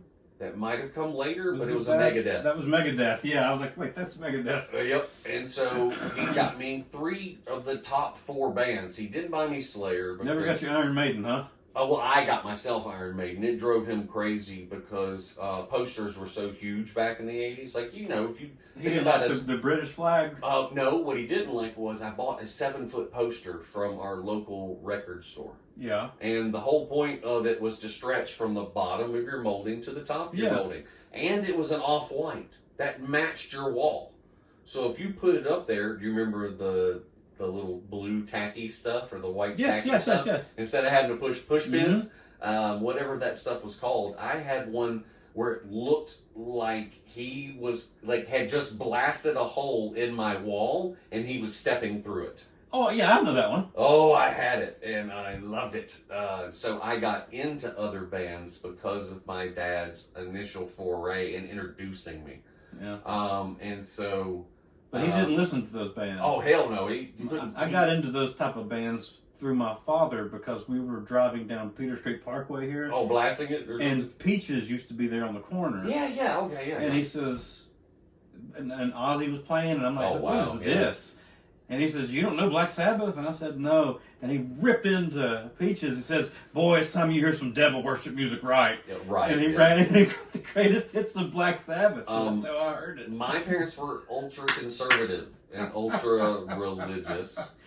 So. Oh, he was a Baptist. Well, no, here's the weird thing. Sex and boobies, bad. Killing and devil worship, who cares? Because you're in church. The Southern way, man. I'm telling you, killing, no big deal. So right after that is, Raining Blood. Yeah. And the other things that led into my, again, I've said it since the beginning. I don't know a whole lot of popular music other than radio stuff during that period of time. But now I know of Nuclear Assault, which you don't. I remember the old song Hook in Mouth by Megadeth, which was off of their first album that no one hardly bought. Yeah. It's little tiny things like that. Yes. So again, not to go too much blabbering into it just because of our time frame. But yes, not because of Stranger Things, which I love because, hey, they got a whole new subset of people into Metallica, which I love personally. Now their new album, just going to be honest with you, not that great. Yeah. Their last album, which was 6 to 7 new songs, but then 12 recordings, mostly from Russia, because they're huge there. And they sold out literally. They hold the second highest ever attendance, 1.2 million. Mm-hmm. All right, I don't know if people know what 1 million people look like. It's a good amount. But the shots that I've seen from where they were standing, yeah, I mean, I would have just pooped down both legs. I mean, Live Aid was not 1 million people. It was not. Like 3 or 400,000, right? Yeah. And I have a photo I'm going to post of that today on our Facebook. Yeah, no, and that you'll would see. That would be and awesome. And then 1 million people is a lot more. It's just insane to think that because it's such a large. Yeah, that number. would look small next to the other amount. But yes, so Kill 'Em All and Ride the Lightning were just so thrash metal. Yeah. Master of Puppets was still a very heavy album, but it was just so much more musically intuitive than the two before it, in my opinion. Yeah. It really just went to a totally different level. And like I said, because of those 4 albums that my dad gave me, then this is, obviously later 80s. I'm going to, jump around here. But we're talking about things during the 80s that influenced us. Yep. Out of the 3 albums I mentioned, Metallica was my favorite. Maybe it was Hammett's interaction with Joe Satriani. I don't know. I just know I've always been into music. I've always played an instrument. And there was something about the way his solos and even some of the slower parts of the song, I'm just like, wow, how the hell does he mix the two things together? Yeah. Now, if we're talking about like vocals, I definitely loved Anthrax's lead singer a lot, because he just had that, he could get to that high pitch and hold it with the vibrato forever. He's like, not to say, that Hetfield's not a great vocalist. Yeah. But the overall sound, and this was Burton's last album. Well, vocalists have that time period where they start off where they're okay, and then they get they're getting better, and they have that one sweet period where God, they're awesome, and then they have the decline. And Agreed. He's obviously in his decline. He so I can't believe I'm saying this out loud about one of my top 5 favorite bands ever. But yes, some of the live versions of songs, I would never, if I wanted someone to be impressed with Metallica, I definitely wouldn't show them let them listen to the live version. I'll say this now, my favorite band of all time. I'm not going to see them in New York for their final concert. Really? I had plans to do it since they announced it. Is it because it's a little letdown? Yeah, it's because Paul can't sing anymore. Okay, see, that's what I was going to ask you.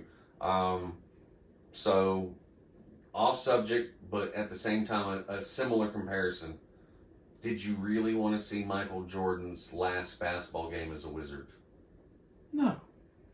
I know some people did, but if you gave me an option, like in history, like we can go back and show me him at his peak, I don't even care if the Bulls win. Just show him, me at his peak, versus being a lifelong fan and getting to see the last version. I want to see people at their peak. I did watch his last game with the Bulls. Oh, that's impressive, dude. Yeah, that's awesome. You did too.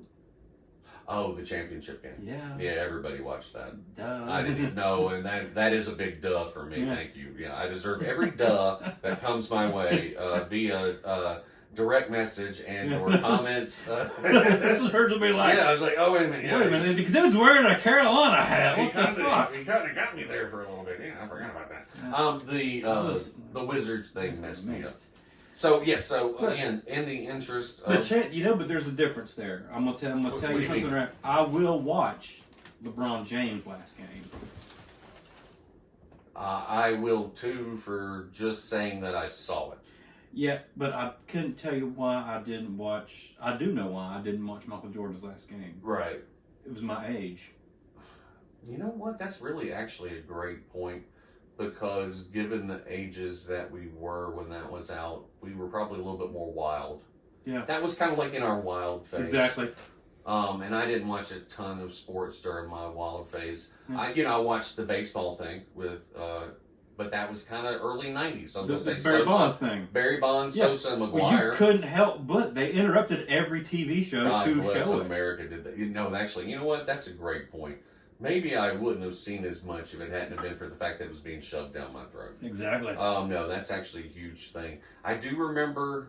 Well, that's still night. I'm trying to think about 80s stuff, and I can't because I was thinking, well, I did watch Dallas's 3 Super Bowls. Yeah. But then I was like, what about basketball? And I'm like, well, outside of the Bulls, the next time I ever bothered to watch basketball was when Kobe and Shaq got together. I intentionally watched Magic Johnson come back, but that was the 90s. Yeah, I remember But that. I remember him from the 80s. I remember him mostly from the 80s as well. But that's the only reason I watched him and when he came back was because I remember he was my favorite player. He was a great guy. He was likable. He was such a... Oh, this is going to take place about number 5 since we've already done it. So we're just, What's everybody wants to rule the world. We've already talked about it. Oh, that's right. That's That right. is your number 5. Yeah. So this is just taking place of that right now. But yeah, so he was my favorite player. He and Reggie Miller were my favorites, while most everybody else was like Michael Jordan love. Yeah, no, you're 100% right. There were Jordan lovers and haters. Like I didn't hate him. He was like probably my second favorite player. It was like LeBron, though. You have your haters. Yeah. That's just the way it is. Not everybody wants to see you succeed. But that is a good point. If Reggie Miller couldn't beat Michael, Reggie, I was going for Michael. You liked Reggie, that's right. No, that's a good point. So, all right, moving on. Dear God, I never voted. I never went for Karl Malone. I can tell you that. Oh, one of the strongest men to ever play the game. And I loved a recent meme that said, "Oh, you guys think that you're strong," and it showed 3 new players when they do the bicep, and then they showed Karl Malone, not the professor, the captain, San Antonio military. Oh yeah, David Robinson. Arm, and then he showed somebody else, and these guys like bodybuilder, Yes, like huge, not little, massive. You're like wondering how do they do a free throw with that arm? Massive biceps, and then you got these long, slender guys doing their biceps. Yeah. Now it's a different time. It's a different type of game. I understand that, but if you had to play Shaq and Karl Malone in back-to-back series, just go ahead and just book an appointment with your cardiologist because they're going to bruise your sternum, both your kidneys, break. Those guys were just different. But anyway, we're way off subject. Yeah. So have you done 5 total? Yeah, we have now. And so I've done 5 total. Yes. So now we're on to number 6. Yes. All right. So do you want to go or you want me to go? Go ahead. All right. So I will keep going. And I'm going to stay in the same genre. I'm going to jump around because it's my already list anyway. So, have to put this in here, and I'll tell the story why. Alrighty. When we lived in Georgia, we went to a private school. Mm-hmm. There were less than 100 people in my school, not just grade. It's a small school. Well, small private Georgia school. Whatever. Oh, it's a private school. Okay, that makes more sense. Okay. Well, of course, Dad flexing his Miller might at the time. We went to the private school, not Colquitt County schools. Mom got a job there. And she would have preferred to teach in a private... I mean, what teacher doesn't? Honestly, if we're just being honest. And she got paid a lot more. Yeah, they did. And we got a discount for the tuition. So, we had different babysitters, and they were always Mom's students. Mm-hmm. Mom and Dad still went out on dates back in then. Well. And good for them. Now that I look back on it, thinking about myself at the same age, I'm like, good for them. They went on dates. But we had tons of different babysitters. But our favorite was a guy we called David. Now, he could do a BMX bike like a professional. And so during our school talent shows, he'd bunny hop over trash cans. Well. The dude was talented. In high school... But he just got all the pussy. If it wasn't for the fact that there were only 12 people in his grade, yes, he would have. He was very popular when our school actually shut down and everybody had to leave. He was the pitcher for the baseball team. Oh, he's a stud. He won 4 state, from 9th grade to 12th grade, 4 state championships in 1A, of course. Mm-hmm. Like little, not 4A, one little tiny schools. he was throwing 80 and 90 mile an hour fastballs back then in the David? 80s. And our coach happened to be a friend, owned a house, and he was one of the Orioles' assistant coaches. You tell me this guy went on to play professional baseball? Oh yeah, he did. So what's his name? I can't remember off the top of my head. I'm a little embarrassed. But this is also a guy that played guitar. And so when you're a kid, anybody that can play guitar is super cool, right? Yeah. So add all of that together, and Van Halen has a specific place in my heart because of him, and I've got to go with Jump. Yeah. And so again, we talked about it, how it affected us. When we went to go McDonald's with him, he had a Jeep with no doors and no top. Ah, one of those. With a giant stereo system and a skateboard and his guitar in the back. Marty McFly. He literally was the embodiment of like Marty McFly or like every 80s cool kid.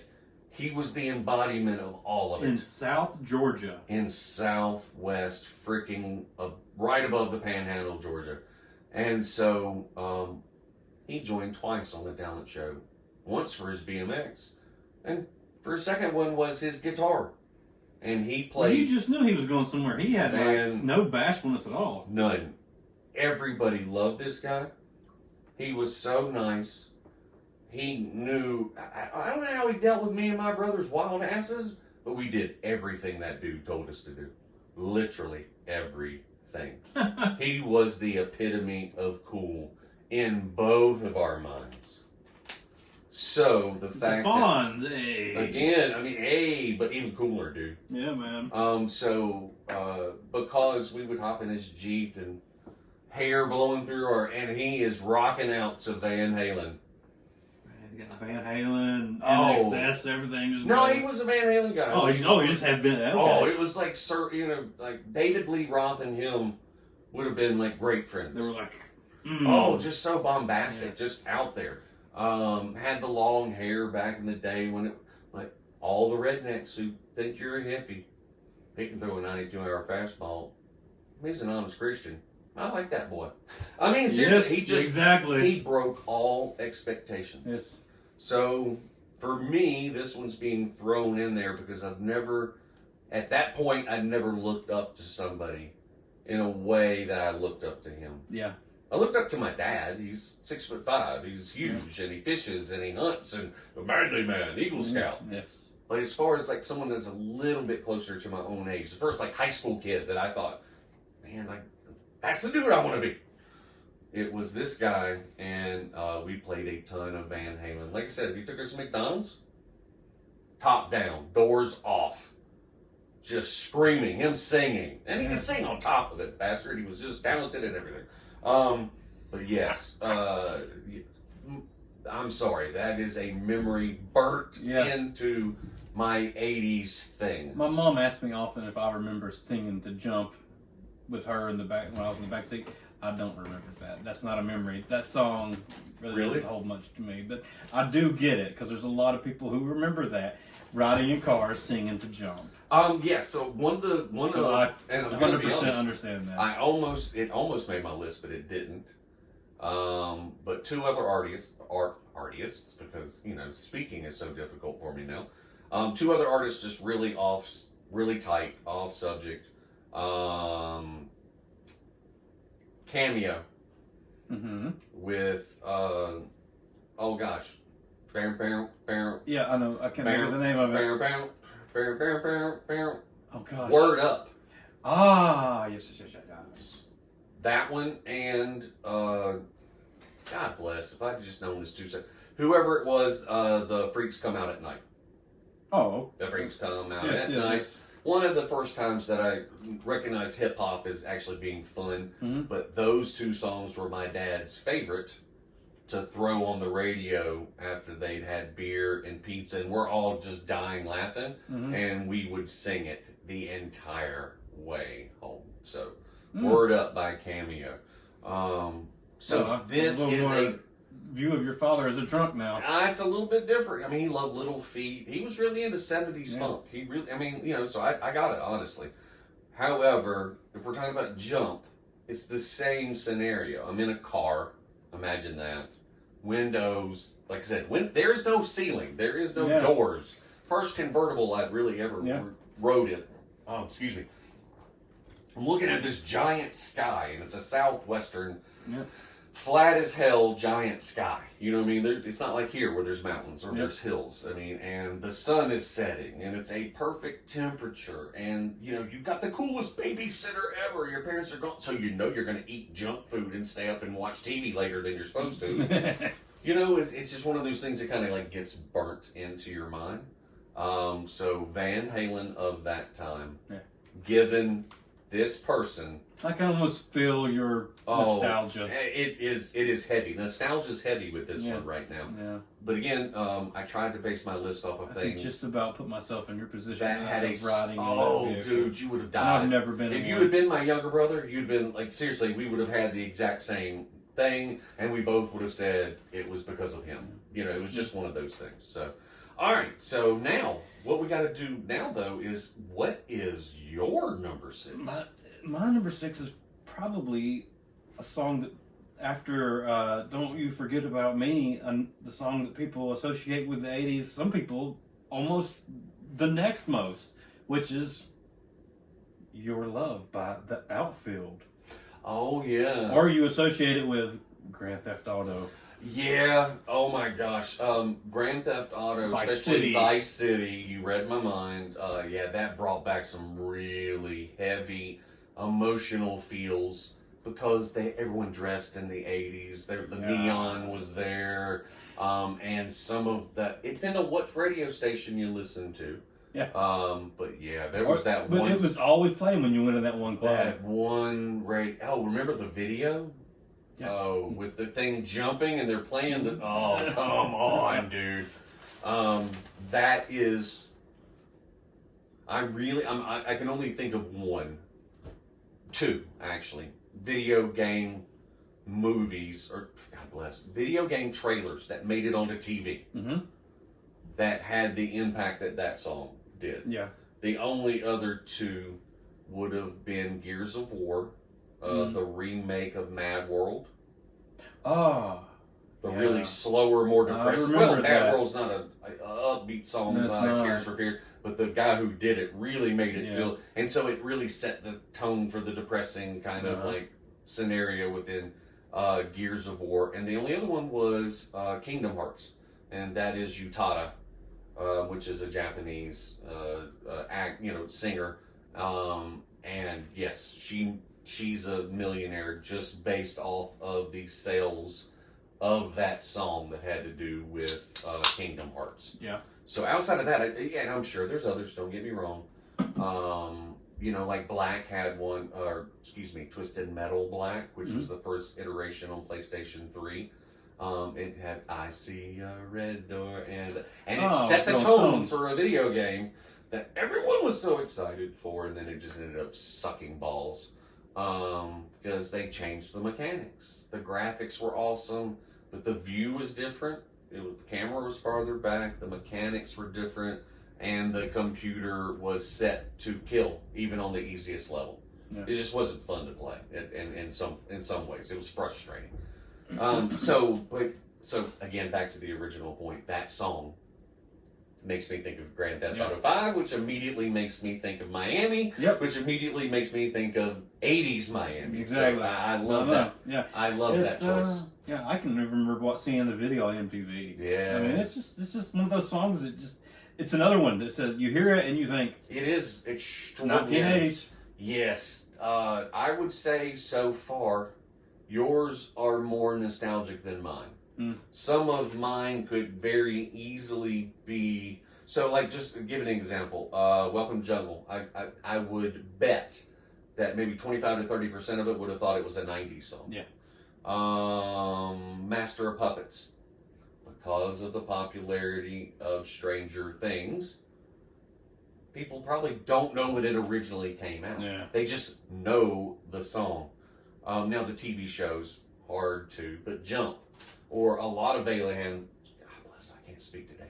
A lot of Van Halen songs. Do you remember the commercial, You Really Got Me Going, and it was the Barbie car racing. Yeah. That was voted one of the top 5 commercials of the year. But the people who watched that, I mean, I already knew where the song was, but the people, let's say a little bit younger than our X generation or whatever you want to call it, I would think that they might immediately associate it with the 90s. I don't think any one of the ones on your list could be confused. I will say that. So, excellent job on that, my friend. All right. So you're number 7. So we got 4 left. 7, 8, 9, and 10. That's amazing. So I'm going to go with one, at least for me, that I don't see how anybody could confuse for the 80s. And this went along with an 80s popularity trend. Okay. So I'm going to go with, and again, I'm not going in order. I'm going to go Down Under by Men at Work. Oh, yeah. That's 80s, man. That's hard 80s. And if you'll remember, for some reason, America did have an obsession with Australia for a little while. We really did. Fastas, Australian for beer, and then that's not a knife. No. This is a crikey. Put another shrimp on the body. Whatever. There was a lot of Australian influenced things. Yeah. Matilda Bay, which was a very well, again, with my dad, it's a little bit different for me, but it was like a hard, it wasn't like a wine cooler, it was something that was like in between. I think the best band to come out was NXS, though. You know what? The only reason they're not in my top 10 is because they were a little bit more short-lived. Oh, they didn't make my list, but I still think they were the best band that came out of there. However, I'm going to give them Tide, because Men at Work had like a couple of really great songs. However, there's no comparison when it came to the impact of the video. NXS by far blew any Australian artist that I know of from that time with the video. Remember when they were doing the flashcards? Yes. There's no one from our age that doesn't remember that video. Yeah. So simple. Something 8, and they all rhymed, and it was, oh my God, it was so simple. They're in front of like a big giant bridge but you never forgot that damn video. Nope. So yes, I 1,000% agree. Band. They were a fantastic band. One of the worst remakes ever was finding the lead singer for them. I actually really enjoyed that show. Oh, I did. Rockstar was a good show. It was a better show than American Idol. It was, but American Idol had the bad, and that's why everybody watched it. I mean, I'm sorry, they just. But yes, the fact that Chris Daughtry couldn't cut it on Rockstar is just amazing. For Idol. Oh, did he try out for Rockstar too? He did. He tried out for Rockstar, NXS, and then cut him. Then he went to Idol, or was it reversed? Then he went to Idol. So just a little bit of history for folks. I saw him at the Blind Tiger in Greensboro before he was famous. Yeah. With his band, and he worked at the Honda dealership on Wendover, and he checked me and my wife out when we got our Accord. Yeah. So I've met him twice. No way he's gonna remember me. I'm a face in 1,000. You're a face in a sea of crowds. Yeah, like literally a sea of faces. You know what I mean? But I did not know that. Although there is, depends on where you read, there is very strong belief, and I know this is off subject, but very strong evidence to the fact that Daughtry was purposely taken from American Idol. Yeah, was it vote for the worst type thing? Well, he was up against Catherine McPhee, and the internet was blooming, not the way it is now, obviously. However, talk it. I called in, voted for Chris. I heard Catherine's voice saying thank you. And if you look back in history, Clive, he can add another little thing to his bucket list of things. As far as I know, still the fastest ever to platinum rock album. Yeah. Chris Daughtry's album. So the fact that American Idol didn't get that money, but Clive did, Yeah, I know it's off subject. We're still talking rock and stuff. Yeah, we like know that. Clive needs the money. Yeah, because he needed the money. But also, I don't know about his influence, but what's her name? The Kelly Clarkson, the first winner, Mhm. right? She was first. Yeah, Yeah. Kelly and Justin, worst movie ever written or Yeah. put on screen. Like, honestly, I don't understand what they were thinking. But Clarkson got big for her britches. Yep. Put out an album that Clive said this sucks. Mm-hmm. Like, it's not good. You just sold bazillions of dollars of these strong woman rock anthems, and hell, her first album has songs that I will even sing. 100% admit it. They are great songs. She's written some awesome songs. Written some just great rock and female rock anthem songs, just awesome. Sheryl Crow-esque. Yes. Oh yeah, that's great.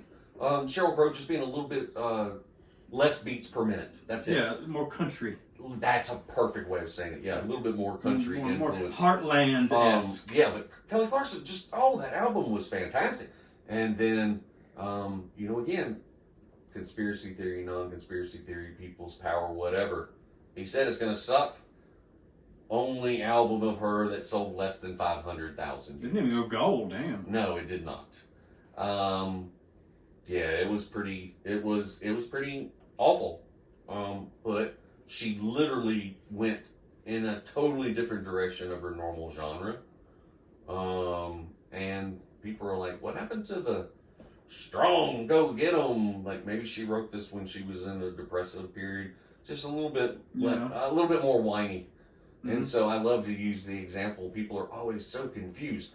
How did Taylor's song, Tay-Tay's, how did it take her till this past 2 years for it to be her best-selling song ever?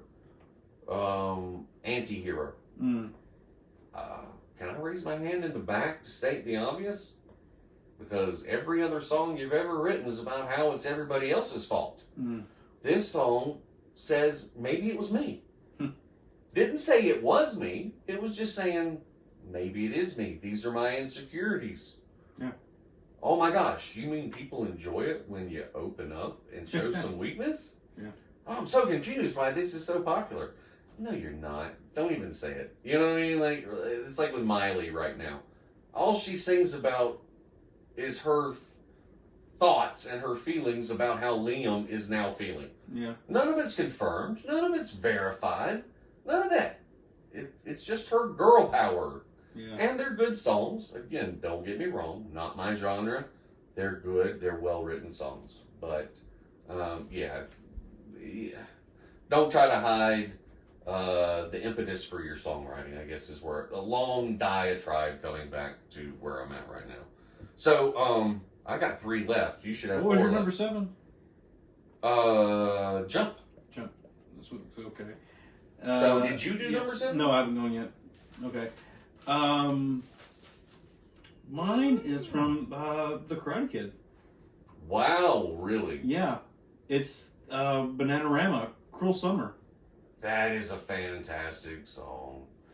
That every time I hear it, it not only makes me think of The Karate Kid, It makes you think of the 80s. it makes me think of summer in the 80s. Yeah, I man. automatically think of just hanging at the pool, No, riding my bike, I gotta give being you credit. outside. Once again, every single one of your songs cannot be confused for any other decade other than the 80s. And that is another great, great choice right there. Cruel Summer. Yeah, I'm sorry. And when it comes on, I'm turning it up. If you went to a pool or you went to the beach in the 80s during a certain time, that song was being blared from someplace. I 1,000% agree. That is, there's certain songs we've mentioned that just feel 80s. Yeah. And I don't, I'm being honest about mine. I can see where, although they were released in the 80s, they've been popular for so long, then I can see where some of the confusion could come in, where your list is a little bit more concise. Like they are really 80s centric. Not to make yours superior or mine inferior, anything, you know what I'm saying? Just different. Once again, I think you hit it out of the park on that one, because Cruel Summer is one of those songs. You know, like I spoke about my criteria. Yeah. And, come come on, man. That was on the radio all the time when I was in the car with Mom. It just was. The thing about it, the only difference I see in this and the other ones I named, like, similar, was I don't know that if you played it for a lot of people, some kids may not even know this one. They might know the remake. Okay, you know what? I will give you that. The original version. Yeah. I don't think let's just go off of what I have available to me. I do not think my daughter would recognize it at all. She might think it's a cool song, Yeah. but there's no way she recognizes it at all. However, like we've said, the people listening to this podcast, the people that go on our webpage, yeah, they're going to know this. Everybody knows Cruel Summer. Yeah. And as I'm speaking out loud, I'm thinking, you know what? There was a lot of representation during the 80s. Like, our songs have covered a lot of different genres, but it's also, it's not male-centric. It's not female-centric. I wouldn't say it's black or white-centric, although most of them have been Caucasian. But we could literally, if we did a top 20, we could do a 5-hour podcast. And these people are all from all over the world as well. All over the world. That's what I was going to say next. And they're not all American. No. Like, you know what I'm saying? Some of mine and some of yours, they're not then. Yes, it was a great, I'm just going to say it. It was a great time to listen to music. It really was. The diversity was fantastic. The outfits, the videos, and everything. Because there's a couple things that didn't make my list. Again, I wish, well, for time's sake, I know we can't do a top 20, but I will say... time, we're going to take a break. Oh, yeah, we need to take a break. We're 3 minutes away from our thing. But what I will say is, like, let's say at the very end, we'll do a couple of honorable mentions. Okay. Yeah, sure. Only the reason I say that is because there's a couple of very 80s songs that we haven't mentioned. Yeah. That I thought about putting in there, but like I said, I went more specific to me. But it will open up the genres we've been talking about completely. Okay. It will literally blow the doors open on the genres and the people who are singing them. So we'll say that for the end. Well, we got 6 songs left between us. I've got 8, 9, 10. I got 8, 9, 10, and then we're going to be done. Yeah. And then we'll do honorable mention, and then we'll kick out. How about that? Yeah, we blew through a lot just right there. We'll be right back. Ben Davis and myself, we needed to, like I said, stretch the legs, get a little something to drink, hang out, and talk all things nerd with his wife. Actually, we talked all things medical. We did. That is a different story altogether. It felt very nostalgic for me. It did feel pretty. Like, I remember the aughts. Yes. So we are up to number 8 for both of us. So we got 3 songs apiece left. I'm really looking forward to mine. Let's hear yours. All right. So this is the Going Commando with 80's Kids Ultimate 80's Playlist. And I will go ahead and tell you, this is where I think I verge off, and I might surprise you. Okay, let's hear it. I'm just going to say that. So, my number 8 song, not in order, but just one of the ones that I cannot hear without thinking purely 80s. And I do believe this is one of the ones that kind of mixes in with yours. All right. It really, truly is an 80s song. Hungry Like the Wolf by Duran Duran. Duran Duran are the 80s. Duran Duran just in general. Now, I chose that. I almost did a slash, with some of the... Rio. Honestly... Not as good. I like both of them about the same, but Hungry Like the Wolf got played incessantly. The video got played incessantly, and it has such... So, for those of us that remember the video, remember the song, hearing it on radio... It has every 80s checklist when it comes to the sound and the video with the hairdos and everything. And it's gosh. Used in the show The Shield. Is it really? Yeah. I did not know that. Detective Dutch is jamming out to it in his car. Oh, that's so cool. And the Michael Chiklis and his crew have bugged the car and they're watching him and he's singing to it and then they're playing it back at the bar and making fun of him. So it's more of a true 80s song honestly that a guy would listen to and jam out to, and then people will be like, look, he likes Thunder Like the Wolf. But deep down, they're like, if it were just me, I would be jamming out and singing to it It's- as well. I'm But sorry. you're still laughing at your buddy. You're like, but yeah. No, Yeah. I own Duran's greatest hits. They just were and They're- always will be like a. They put on a hell of a live show. Really? Have you seen Not, or seen a video of it? Yeah, they were one of the first bands that were shown live concert from England on HD Network. No way. Okay. Yeah. That is so cool because I remember when I first got an HD TV. Unlike today, everything wasn't automatically in HD. You had to buy the HD package just to watch like NBC, ABC, and stuff like that. One of the first HD channels was a music channel, and they constantly showed concerts. And so, And in the mornings when you would be getting ready, they had videos. yes. And one of my favorite artists, Shooter Jennings.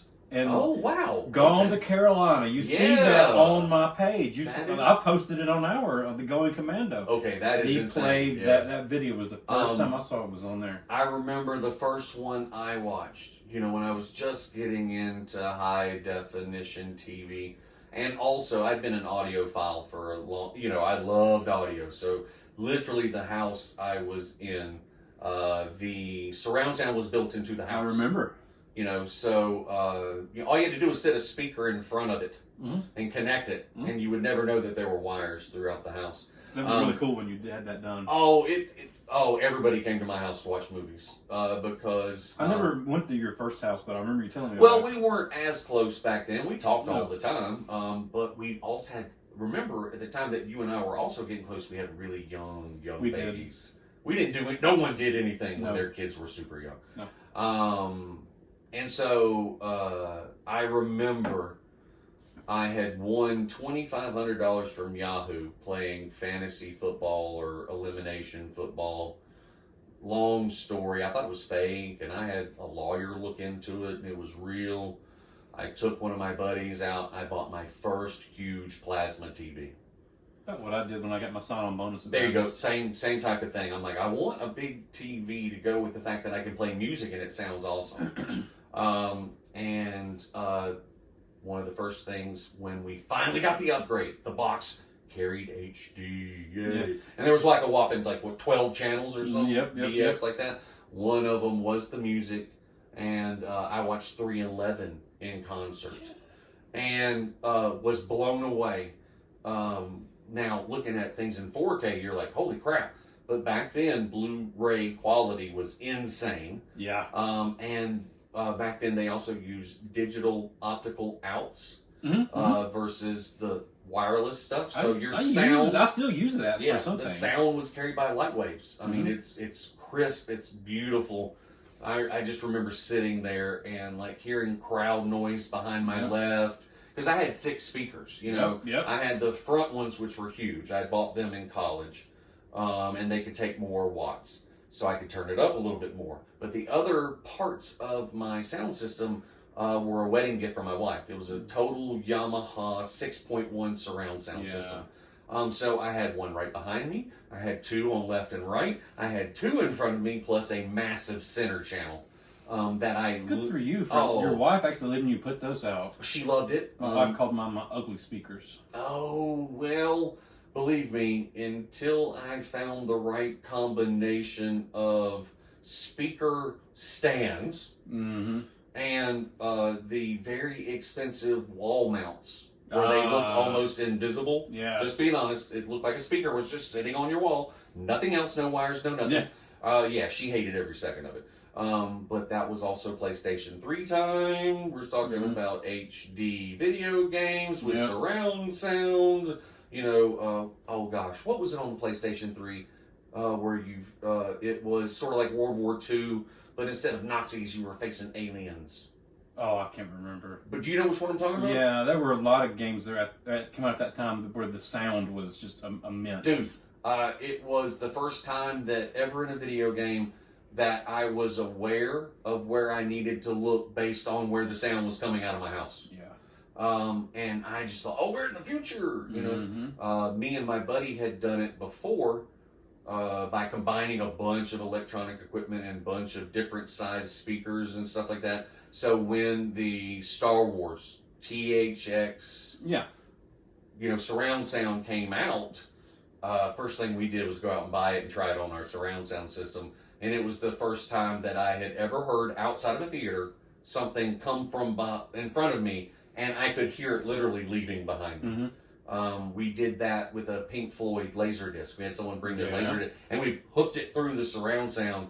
You could hear people coughing and things like in the audience. It was almost like you were just a speaker sitting in the middle of the audience. Yeah. It was one of the most amazing experiences ever in my entire life for new technology and things like that. But to get back to the original point, when it comes into the 80s, especially a certain time, the 70s had done it somewhat in terms of going from left to right a lot. Yeah. Or going from what you would think is front to back using sound tricks. Yeah. But during the 80s, they really stepped their game up. Sometimes Pink Floyd is a great example. Wish You Were Here. I think Duran Duran is kind of a Pink Floyd offset. A little bit. They do sound, if you think about it, some of their songs do sound a little Pink Floyd-ish. But again, they made a lot of use of stereoscopic sound. Yeah.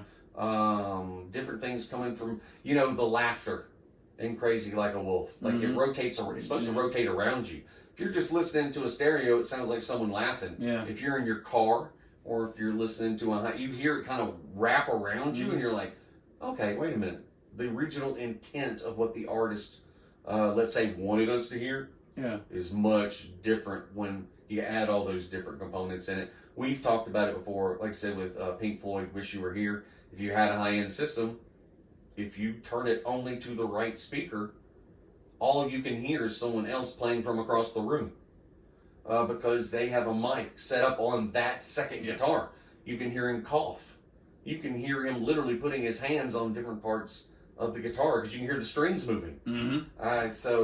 Duran Duran, one of the first bands that I remember, again, not saying they were the first, one of the first that I noticed, especially since we got to grow up in the tape to CD transition. Yeah. That sound is so much different. There's no comparing a CD to a tape, and there's no comparing a tape to vinyl.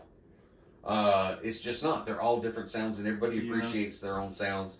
However, I will say there are far less magnetic tape enthusiasts versus vinyl.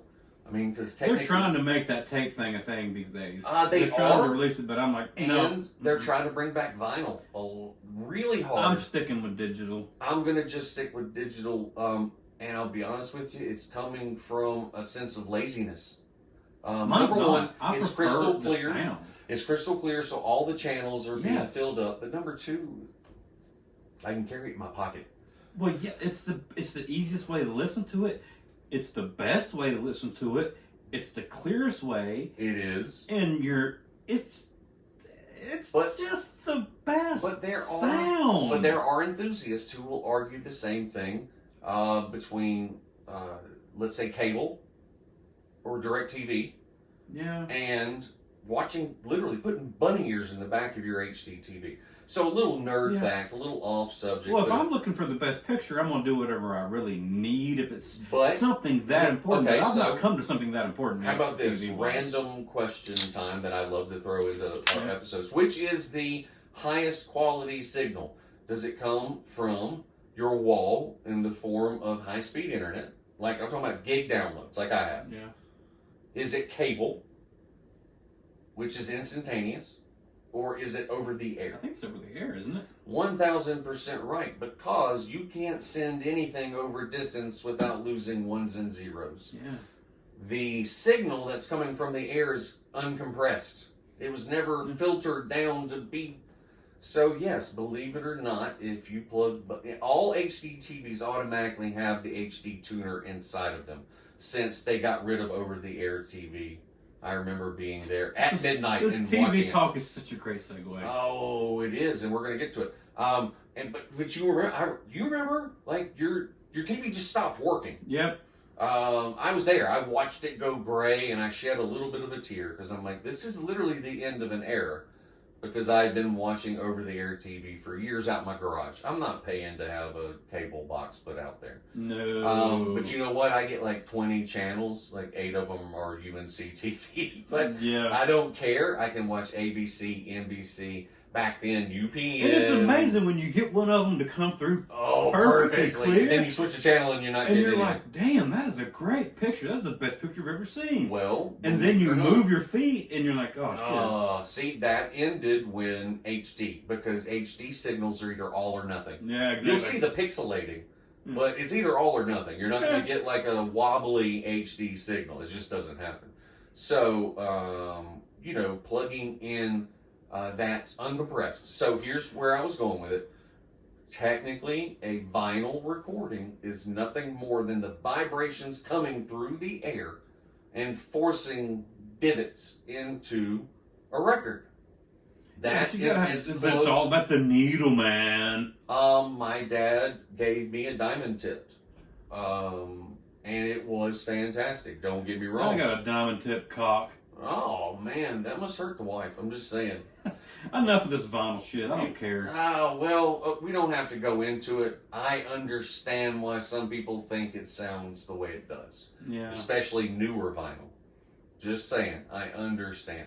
But back to the original subject of the transition and the way the music surrounded you. Yeah. There are very few bands.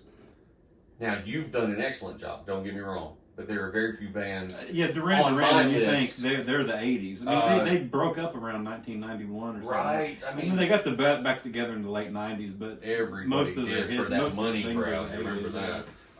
But yes, so my number 8. Oh yeah, please. I was going to say just one thing real quick. You've never heard a Duran Duran song covered, as far as I know. Damn, you just stumped me. I can't think of it. Even though they were one of the top bands. bands. It makes me think Fall Out Boy's probably done it at some point. They've covered everybody, haven't they? You know, going through their songs, I just don't remember a Duran Duran. Yeah, I can't think of it. I'm going to look that up. Well, we'll look that up also. All right, okay. So you've got 3 songs left. I've got 2, so go into your number 8. The song I wanted to put down here was Dire Straits' Sultans of Swing. Oh, that's a good one. But it was made in 1978. Oh, well, it was ahead of its time. Yeah, then. I know, but when you think of it, you think of the 80s. I can actually see 100%. Sultans of Swing was done in the 70s. Yeah. So it's bringing back memories. Yeah, and I'm like, I listened to that a lot when I was a kid. Yeah, I know. Sultans of Swing. And the guitar in that is so amazing. It is, actually. You're very right on that. And I'm going to be honest with you, that's another one, another great pull from Ben Davis. I would have gotten that 1,000%. Let's say you play the song for me, and I just have to guess 80s, 70s. Would have 1,000%. I have wrong too, so I looked it up. Would have definitely put it in the 80s. So I switched it and went with the song that most people would associate Dire Straits in the 80s with, which is Money for Nothing.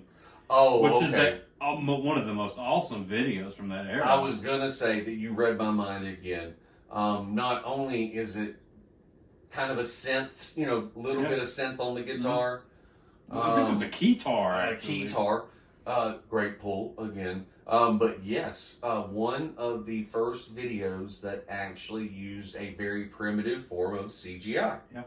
And I've just learned that the words they sing were they overheard actual delivery men in New York City saying these words as they were watching MTV when they're delivering shit. Yes, and then wrote the song completely from that. But the thing is, they could have given some of these guys a little bit of credit and given them some coin, but they didn't do it. You know what? If you were in New York in the 80s, I think if you ordered from the same delivery place 100 times, you see 75 to 80 different delivery men.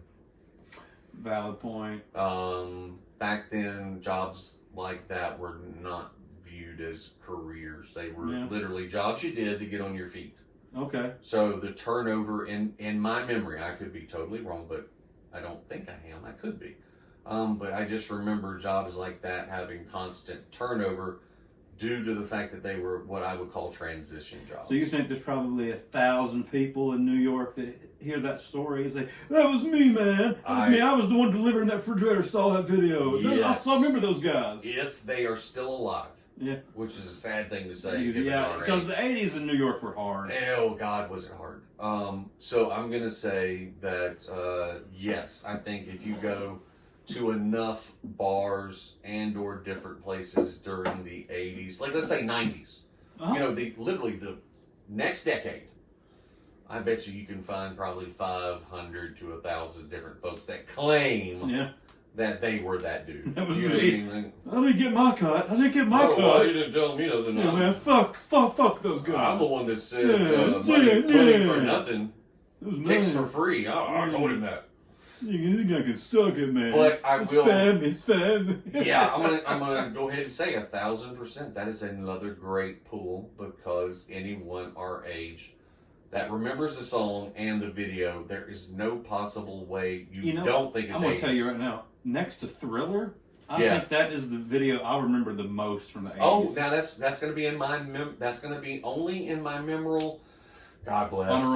Honorable mentions, and I will tell a whole story about it. But there is one that I think trumps all. All right. For one reason only. I would say it's on par with Thriller, with Money for Nothing, like literally being the second one down. Okay. Now, it didn't make my list, but I would say number 4, just going off topic because we're talking music, State of Confusion by Phil Collins. Land of Confusion.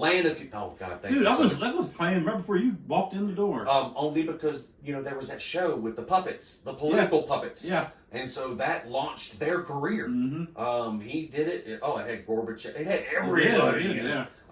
So that's kind of like number 4 on my memorable list. We'll get to number 1 here because I was really, and I'm not gonna lie, really struggling with it not being in my top 10.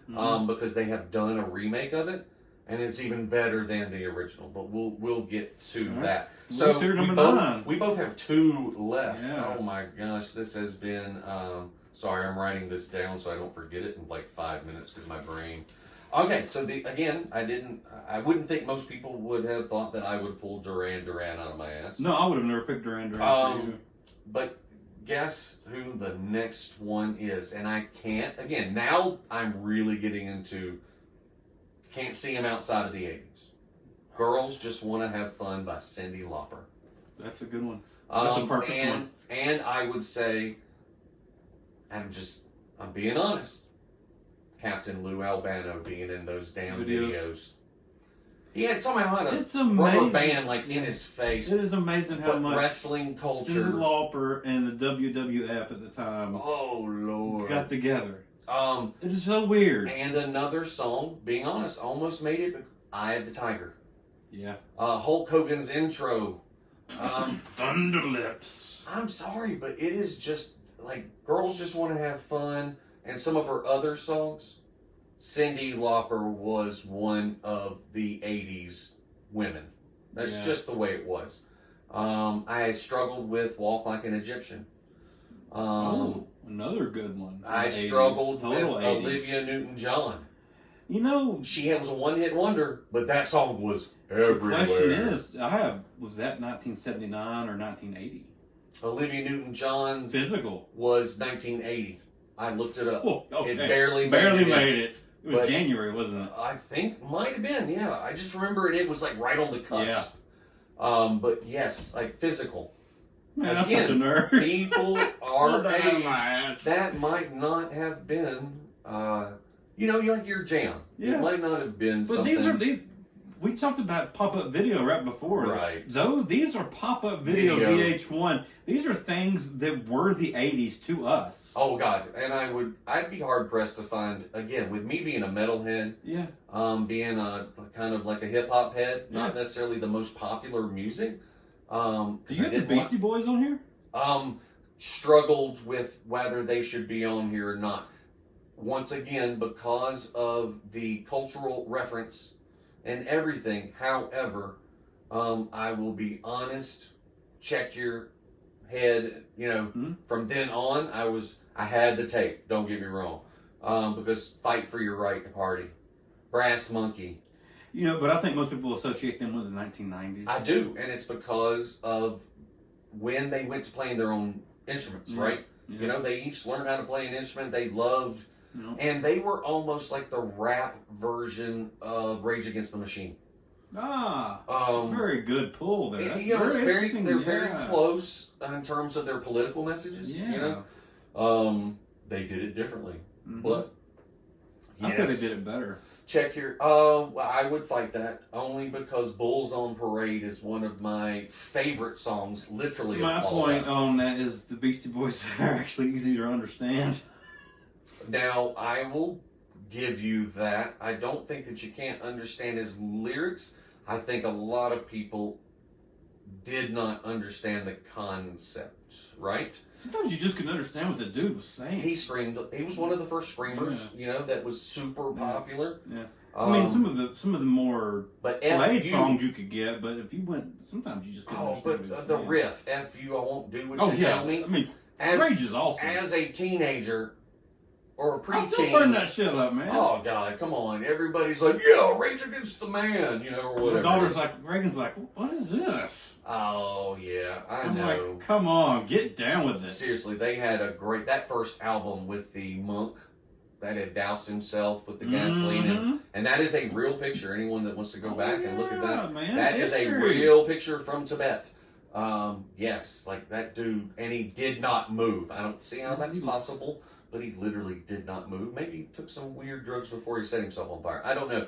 But that album cover, the message that they sent and things like that, they were 90s. Yeah.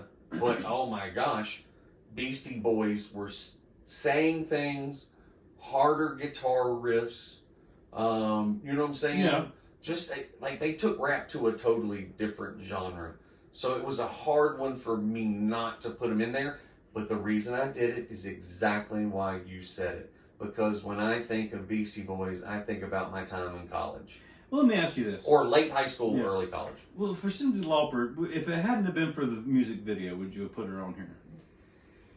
Possibly. Only because she had several hits.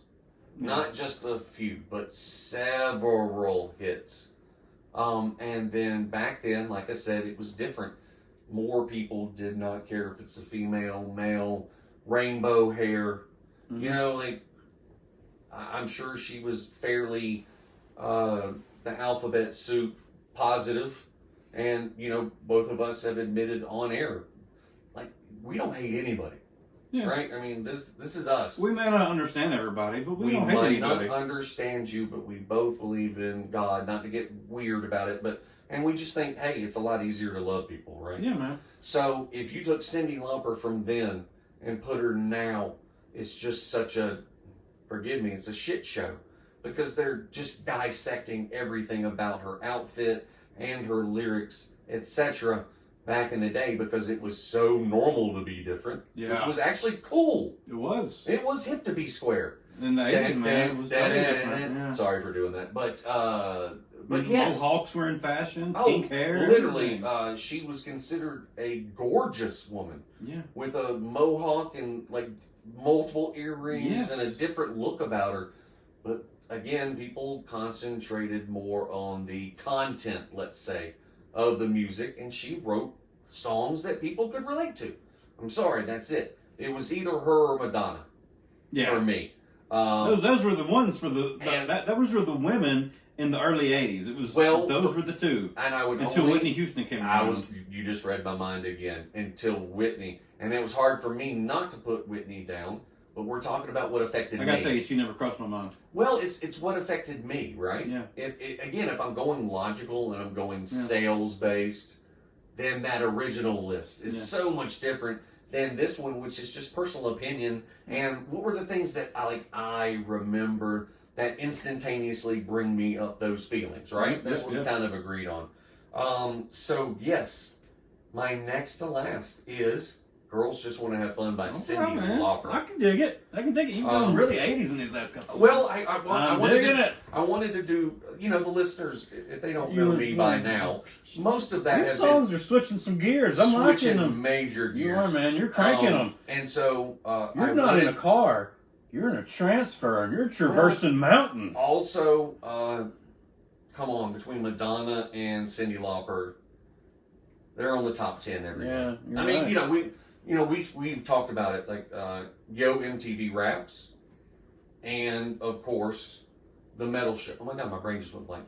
Headbangers Ball. Thank you, sir. Yes, the Headbangers Ball were my favorite two shows on MTV. They're kind of extreme on both ends, but that's the type of music I like. Yeah. So for me to put someone like Cyndi Lauper, who was pop 40 at best. Yeah. Again, I'm really trying to stay authentic to, if I hear a song, does it automatically make me think of the 80s?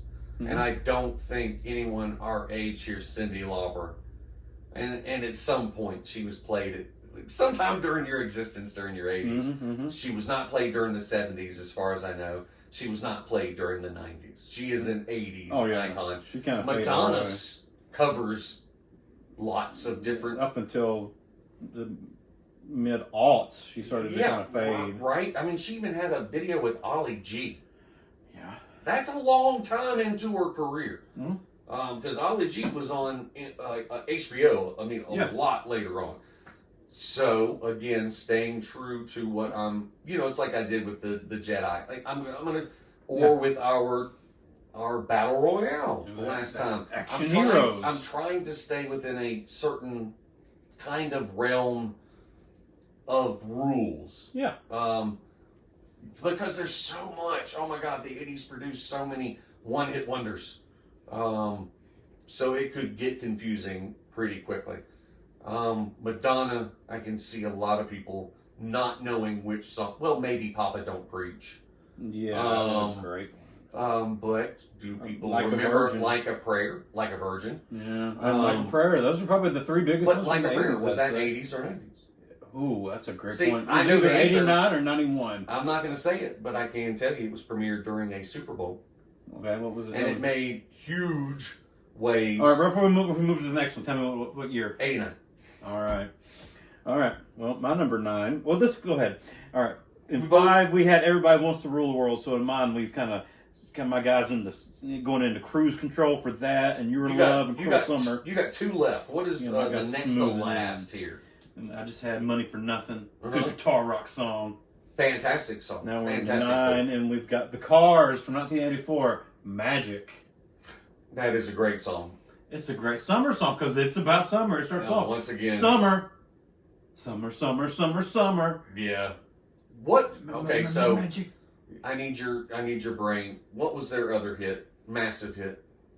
They've had a few. They had some in the 70s, and it was I could have told you until you asked.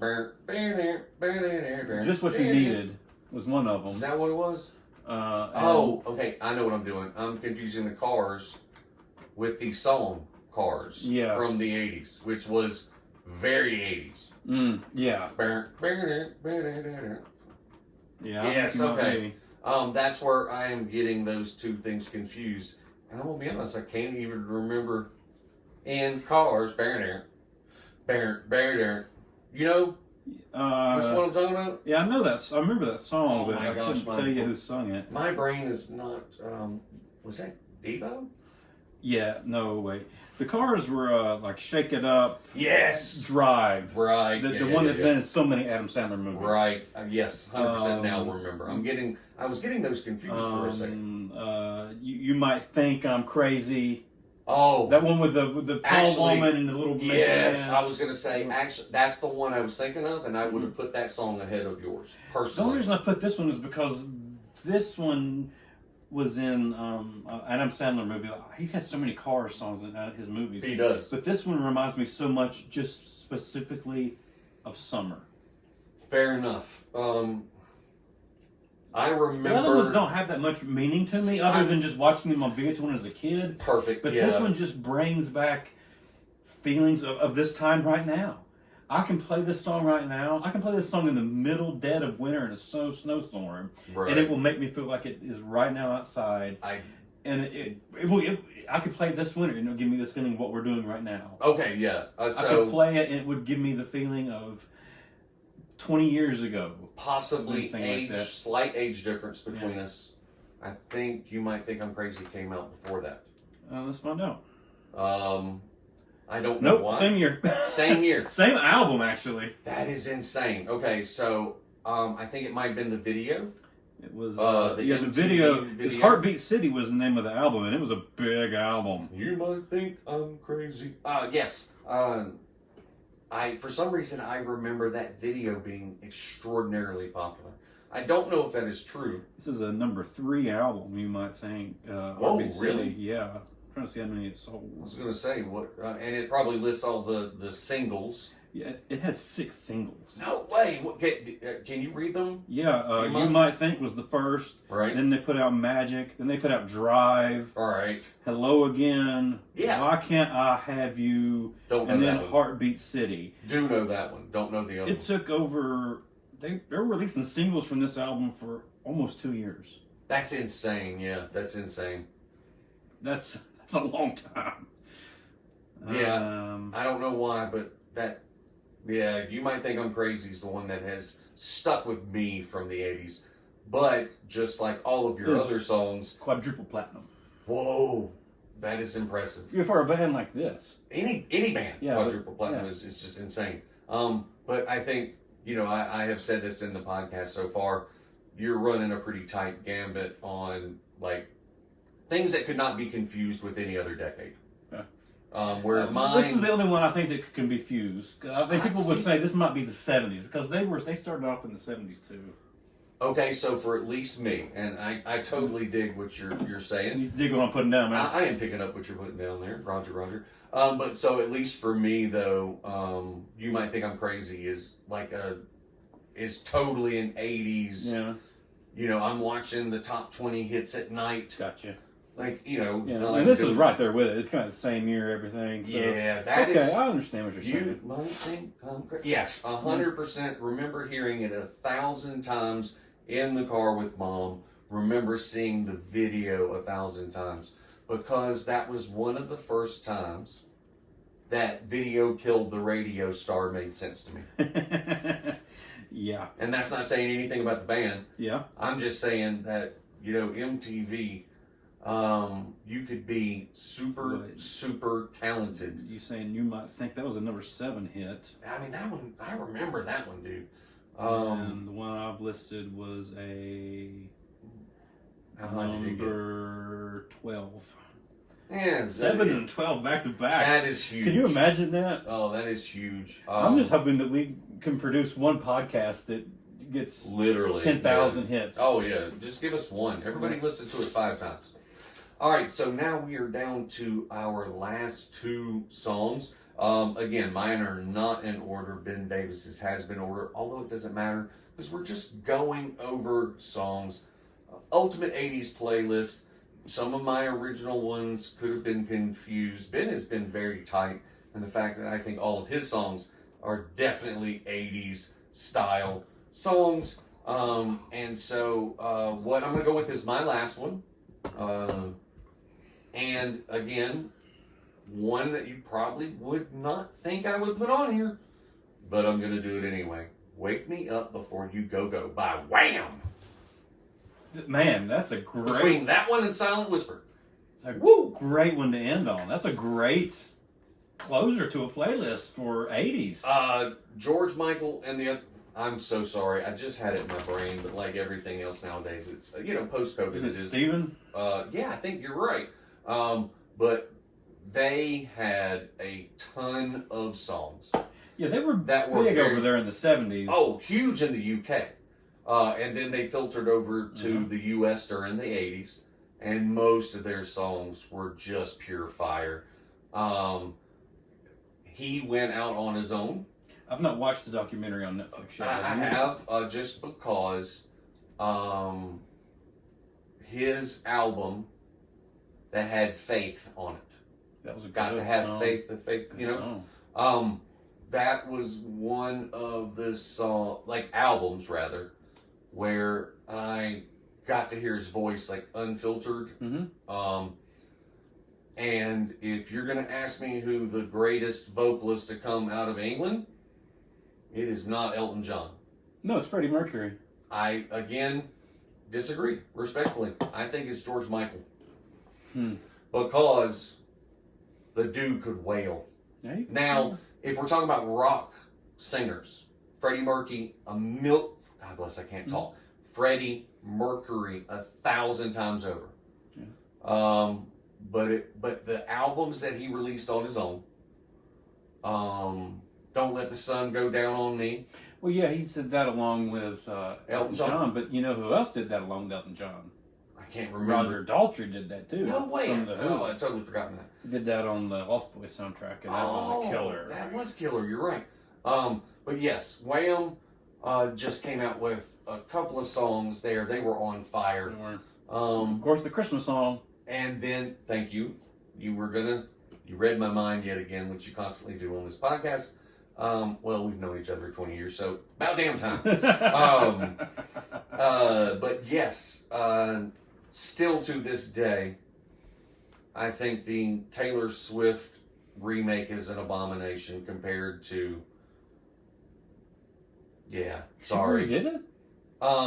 This Christmas. Oh, okay, yeah. I'll give you my I thought heart. you were talking about Wake Me Up. I'm like, I've not heard that. No. She released Christmas songs. She's I've heard she's her gorgeous. remake, yeah. She's beautiful. She's way more talented than I will ever be. And is the song an abomination? No, I'm using hyperbole.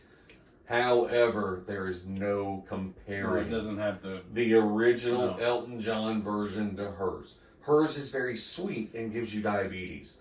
Yeah. His makes me think about going back home for the Christmases.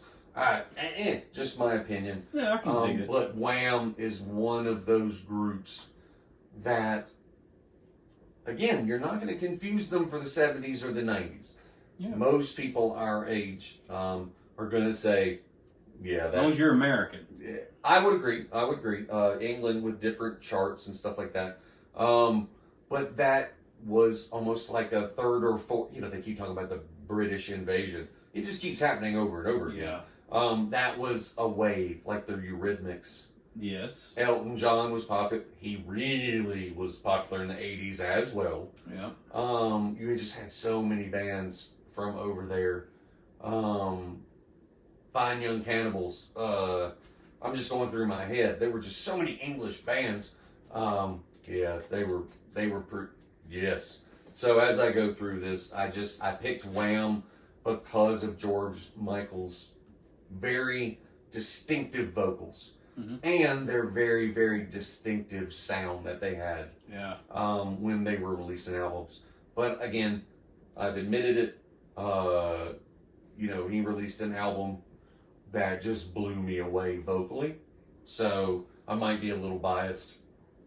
But I figured as far as, let's say, 80s bands, 80s songs go, that's one that I had to put in.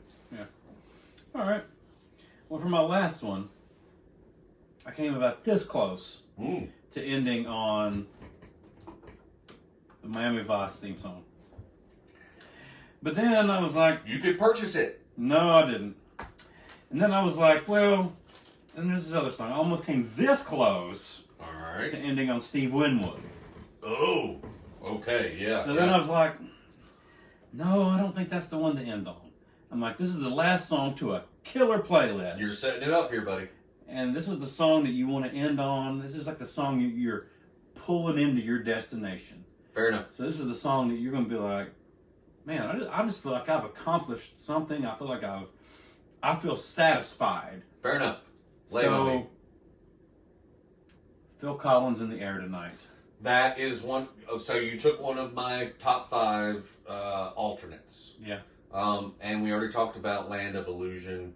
The rumors surrounding that song about the drowning and him finding the guy in the crowd somehow and him sick. So it was one of those songs that like transcended music. It had its own story behind it. Yeah. And we talked about it when we were talking about our favorite Cars TV shows. The way they paired it with the nighttime shots in Miami Vice after a pretty emotional episode. Yeah. Wow. It hit people. It was a great, almost brilliant use of a song to elicit emotion and kind of give the somber feeling of what just went down. Yeah.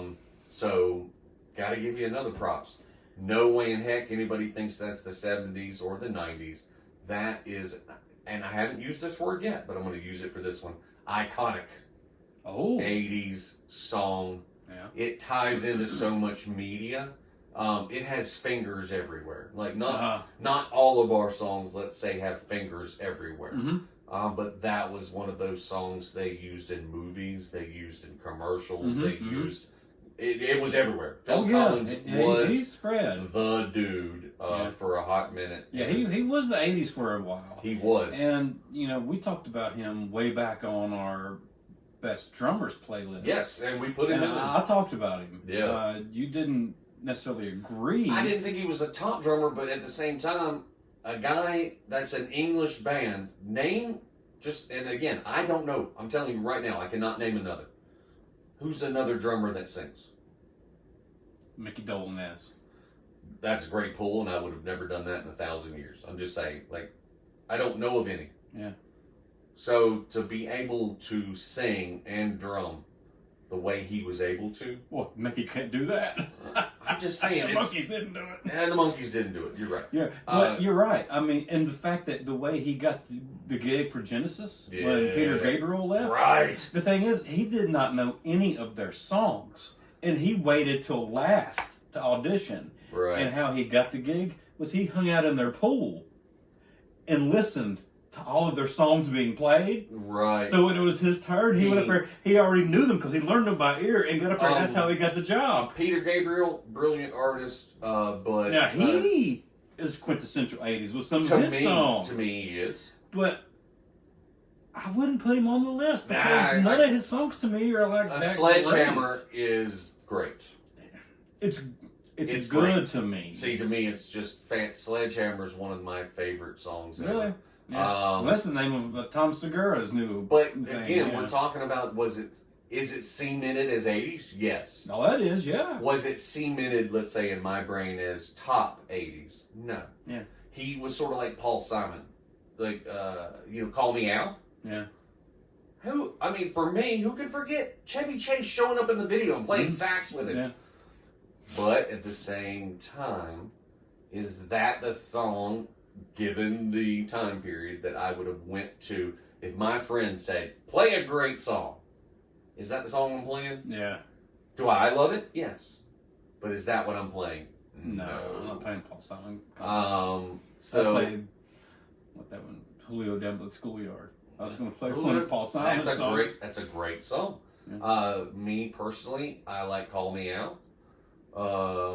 But I was a huge Chevy Chase fan, so I'm going to go ahead and say I have some bias because loved Fletch, one of my favorite movies ever. Spies Like Us, Caddyshack, which brings me into Funny Farm. Oh, good gracious! He was in so much stuff that I really enjoyed. So that this is kind of a segue for our honorable mentions. Yeah. So. Because, we've got through our top 10s. Top 10s. And we'll go over that here in just a second. But Kenny Loggins. Oh, yeah. I don't know if he didn't make the list. Footloose didn't make the list. Footloose. Oh, I'm all right. Yeah. That is... You're never confusing that song with anything other than Caddyshack. That's true. And that little tiny gopher dancing. That was pure 80s. That's right. No way to... He was literally the dude that wrote the music that was in a million videos. Yeah. Song on Top Gun. Danger Zone. Oh my gosh, yes, Danger. Oh, fantastic pull, my friend. Yes. So he's always going to be one of my top honorable mentions if we're going through that genre. The one I wanted to mention though, we've got to make sure we do this. So, and I'll test your trivia knowledge here. What was the first ever music video of the year on MTV? Pat Benatar? No, sir. No? What was it? Aha. Oh, Take On Me? On Me. Huh. Remember, that one was the half real, half pencil video. First ever to win the video of the year. And the reason I'm bringing that up is because they released an acoustic version of it that will, if you're drunk, it's going to make you cry. I'm just going to go ahead and warn you. No.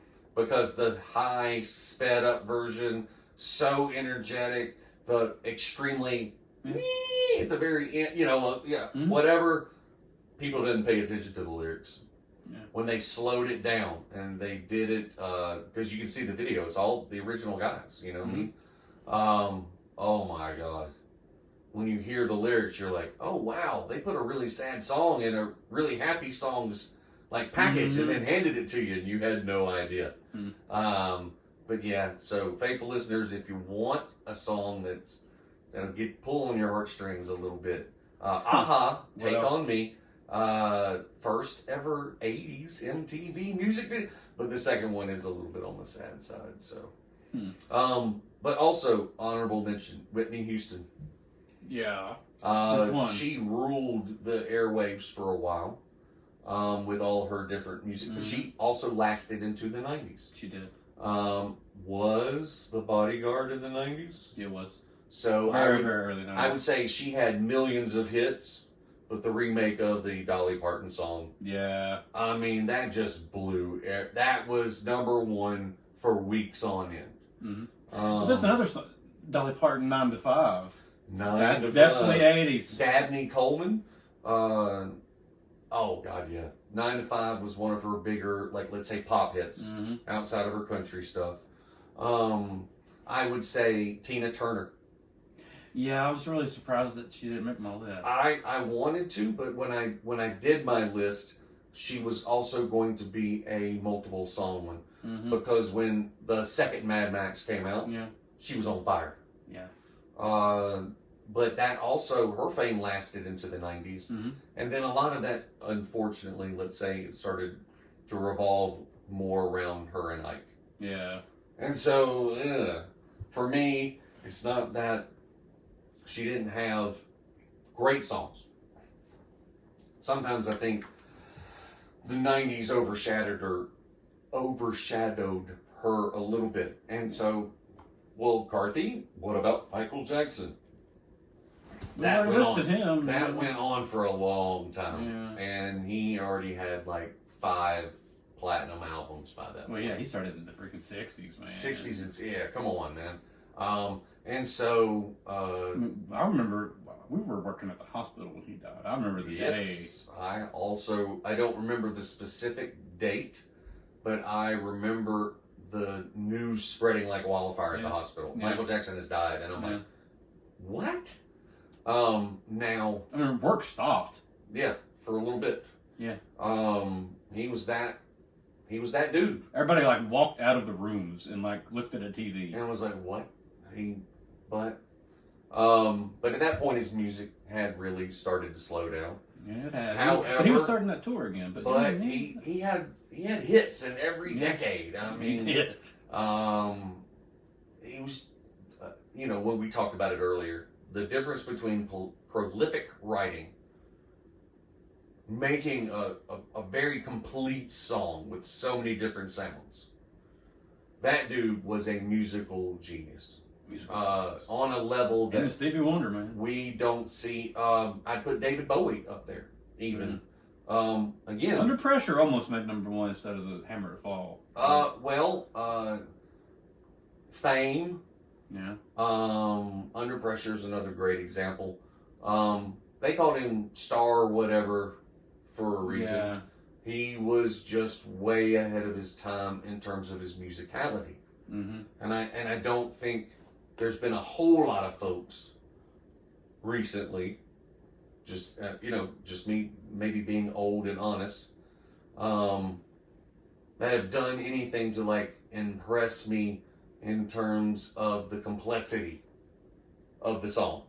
We've talked about it with grunge bands, the 4-chord wonders. During the 80s, it was super popular. Actually, during the 90s, early aughts, super popular to take hits from the 80s and just throw on some new lyrics. Yeah. No originality whatsoever.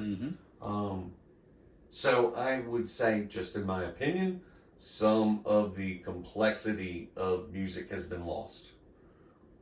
And I miss that. And one of the great decades to listen to for that is the 80s. Yeah. They were just musically more complex songs. The 70s are a treasure trove. Everybody concentrates on disco, but they don't think about the rock that was going on. Disco's a very small part. Oh, and the R&B, just again, very musically complex music, a lot of different moving parts that all work together to make this fantastic song. Even Michael Jackson's music, some of his 70s songs, you're just shocked at how complex they are. But again, just my opinion. So, now that we have... Been a great episode, man. I think so too, because you definitely hit some songs I didn't expect you to. So that brings back memories. That's fantastic. And again, I will say, I think your list given to the average whatever to whatever age person, they could definitely say that there's no confusing your songs without, with not being 90s or 80s hits. Mm-hmm. Mine's a little bit different. Although near the end, I went straight, obviously, 80s stuff. So I'm going to read down mine. Yeah. Just as a reminder, and then you read down yours, and, at this point, I think we can take us out. That's right. Let's do it. All right. So from Karthy, in no particular order. And again, if you want to write these songs down, or Ben can give the link to them, if you're our age, spend the 99 cents per song and make yourself an 80s playlist to make yourself feel good rolling down the road. But for me, Everybody Wants to Rule the World by Tears for Fears. By the way, the only one that we matched on. Right. So this is pretty fantastic. 19 different songs. Billie Jean / Thriller, although if I had to pick one, I would go with Thriller from Michael Jackson. Welcome to the Jungle by Guns N' Roses. I feel like they're thought of is a little bit more 90s. Because Use Your Illusion 1 and 2 were so popular. Mm-hmm. However, they started in the late 80s. So, Welcome to the Jungle, one of the best hard rock songs ever written. Master of Puppets by Metallica. Again, they'd already had some other albums, but this is what led me into being a metalhead. Wake Me Up Before You Go Go. Wham! They were just iconic back then. And I have a special place in my heart for George Michael. Not so much what he used to do in public. Good call in there. However, Pee Wee Herman. I loved his music. God bless. Girls Just Want to Have Fun by Cyndi Lauper. She has an extensive catalog. And we talk about it. Captain Lou Albano. Jump by Van Halen. That original album, all the songs are fantastic. And you can find a bunch of 80s songs in there that you want to roll down the road to. Hungry Like the Wolf by Duran Duran. We mentioned multiple songs. I agree with Ben. I did mention some other ones. Rio is a pretty close tie, but we both agree Hungry Like the Wolf as being like one of their best ones. I Come From a Land Down Under, Men at Work. You're never ever going to think anything but 80s for those guys. Colin actually did redo that one as an acoustic version. But it was Overkill. So another great song by them, but he redid that. And then finally, because I like changing the rules to fit me, I couldn't pick one song, but to encapsulate some more of the feeling, I went, as far as TV goes, hard to beat Miami Vice, hard to beat Cheers. Both songs that you could have purchased back then, and then also songs you could have purchased from movies. The top two were the synthesized Beverly Hills Cop sound. That was super popular. And then they're played today, every single October, Ghostbusters. Who You Gonna Call? One of the best movie songs of all time, in my opinion. And then my list for the Ultimate 80's playlist, number one is the only mashup, Waiting for a Star to Fall with Boy Meets Girl, and the 1985 Live Aid version of Queen's Hammer to Fall. Great. Then we have Lunatic Fringe and Red Rider. Don't You Forget About Me, Simple Minds on number 3. Edge of 17 with Stevie Nicks coming in at number 4. And then our only one, number 5. That means Everybody Wants to Rule the World. That means something that one song we picked both. I think, especially since we were going in different directions, Yeah. kind of with our I'm songs. also here to know Guardians of the Galaxy did a little something for me. Oh yeah, the ride. Yeah. Right, we talked about Your Love, the outfield at number 6. Cruel Summer from Bananarama at number 7. Great song. Money for Nothing by Dire Straits at number 8. Magic by The Cars comes in at number 9. And then to wrap it all up is In the Air Tonight with Phil Collins. That's fantastic, dude. Yeah. That's a great list. So we'll just make sure to get this list out to you, listeners. So if you want to do We'll make it available on Going Commando list, then this can be our 80s theme song list. We really, again, we could have done a 5-hour podcast fairly simply if we had gone to 20 apiece. Because I don't think we would have matched up, except for maybe 1 or 2 the entire time. And that's awesome. Our very small age difference gave rise to songs that were popular at different times. So I thought that made a pretty darn good ultimate 80s playlist. That was awesome. So as always, thank you for listening. Please, if you're on our social media sites, which Ben will tell you about here in a second, we appreciate every like. Thank you very much. We appreciate every view. Thank you very much. If you would, please make sure to hit that subscribe button or follow button. That would help us out. That is awesome. So, as always, he who brings us in takes us out. Ben Davis. And we are available on all social media platforms. There's TikTok, Facebook, YouTube, and Instagram as Going Commando with the 80's Kids. Please like and follow as you find us. We are also on TikTok as 80's Kids. Like and follow when you find us. And until next time, this is Ben Davis and Karthy. Take care of yourselves and each other.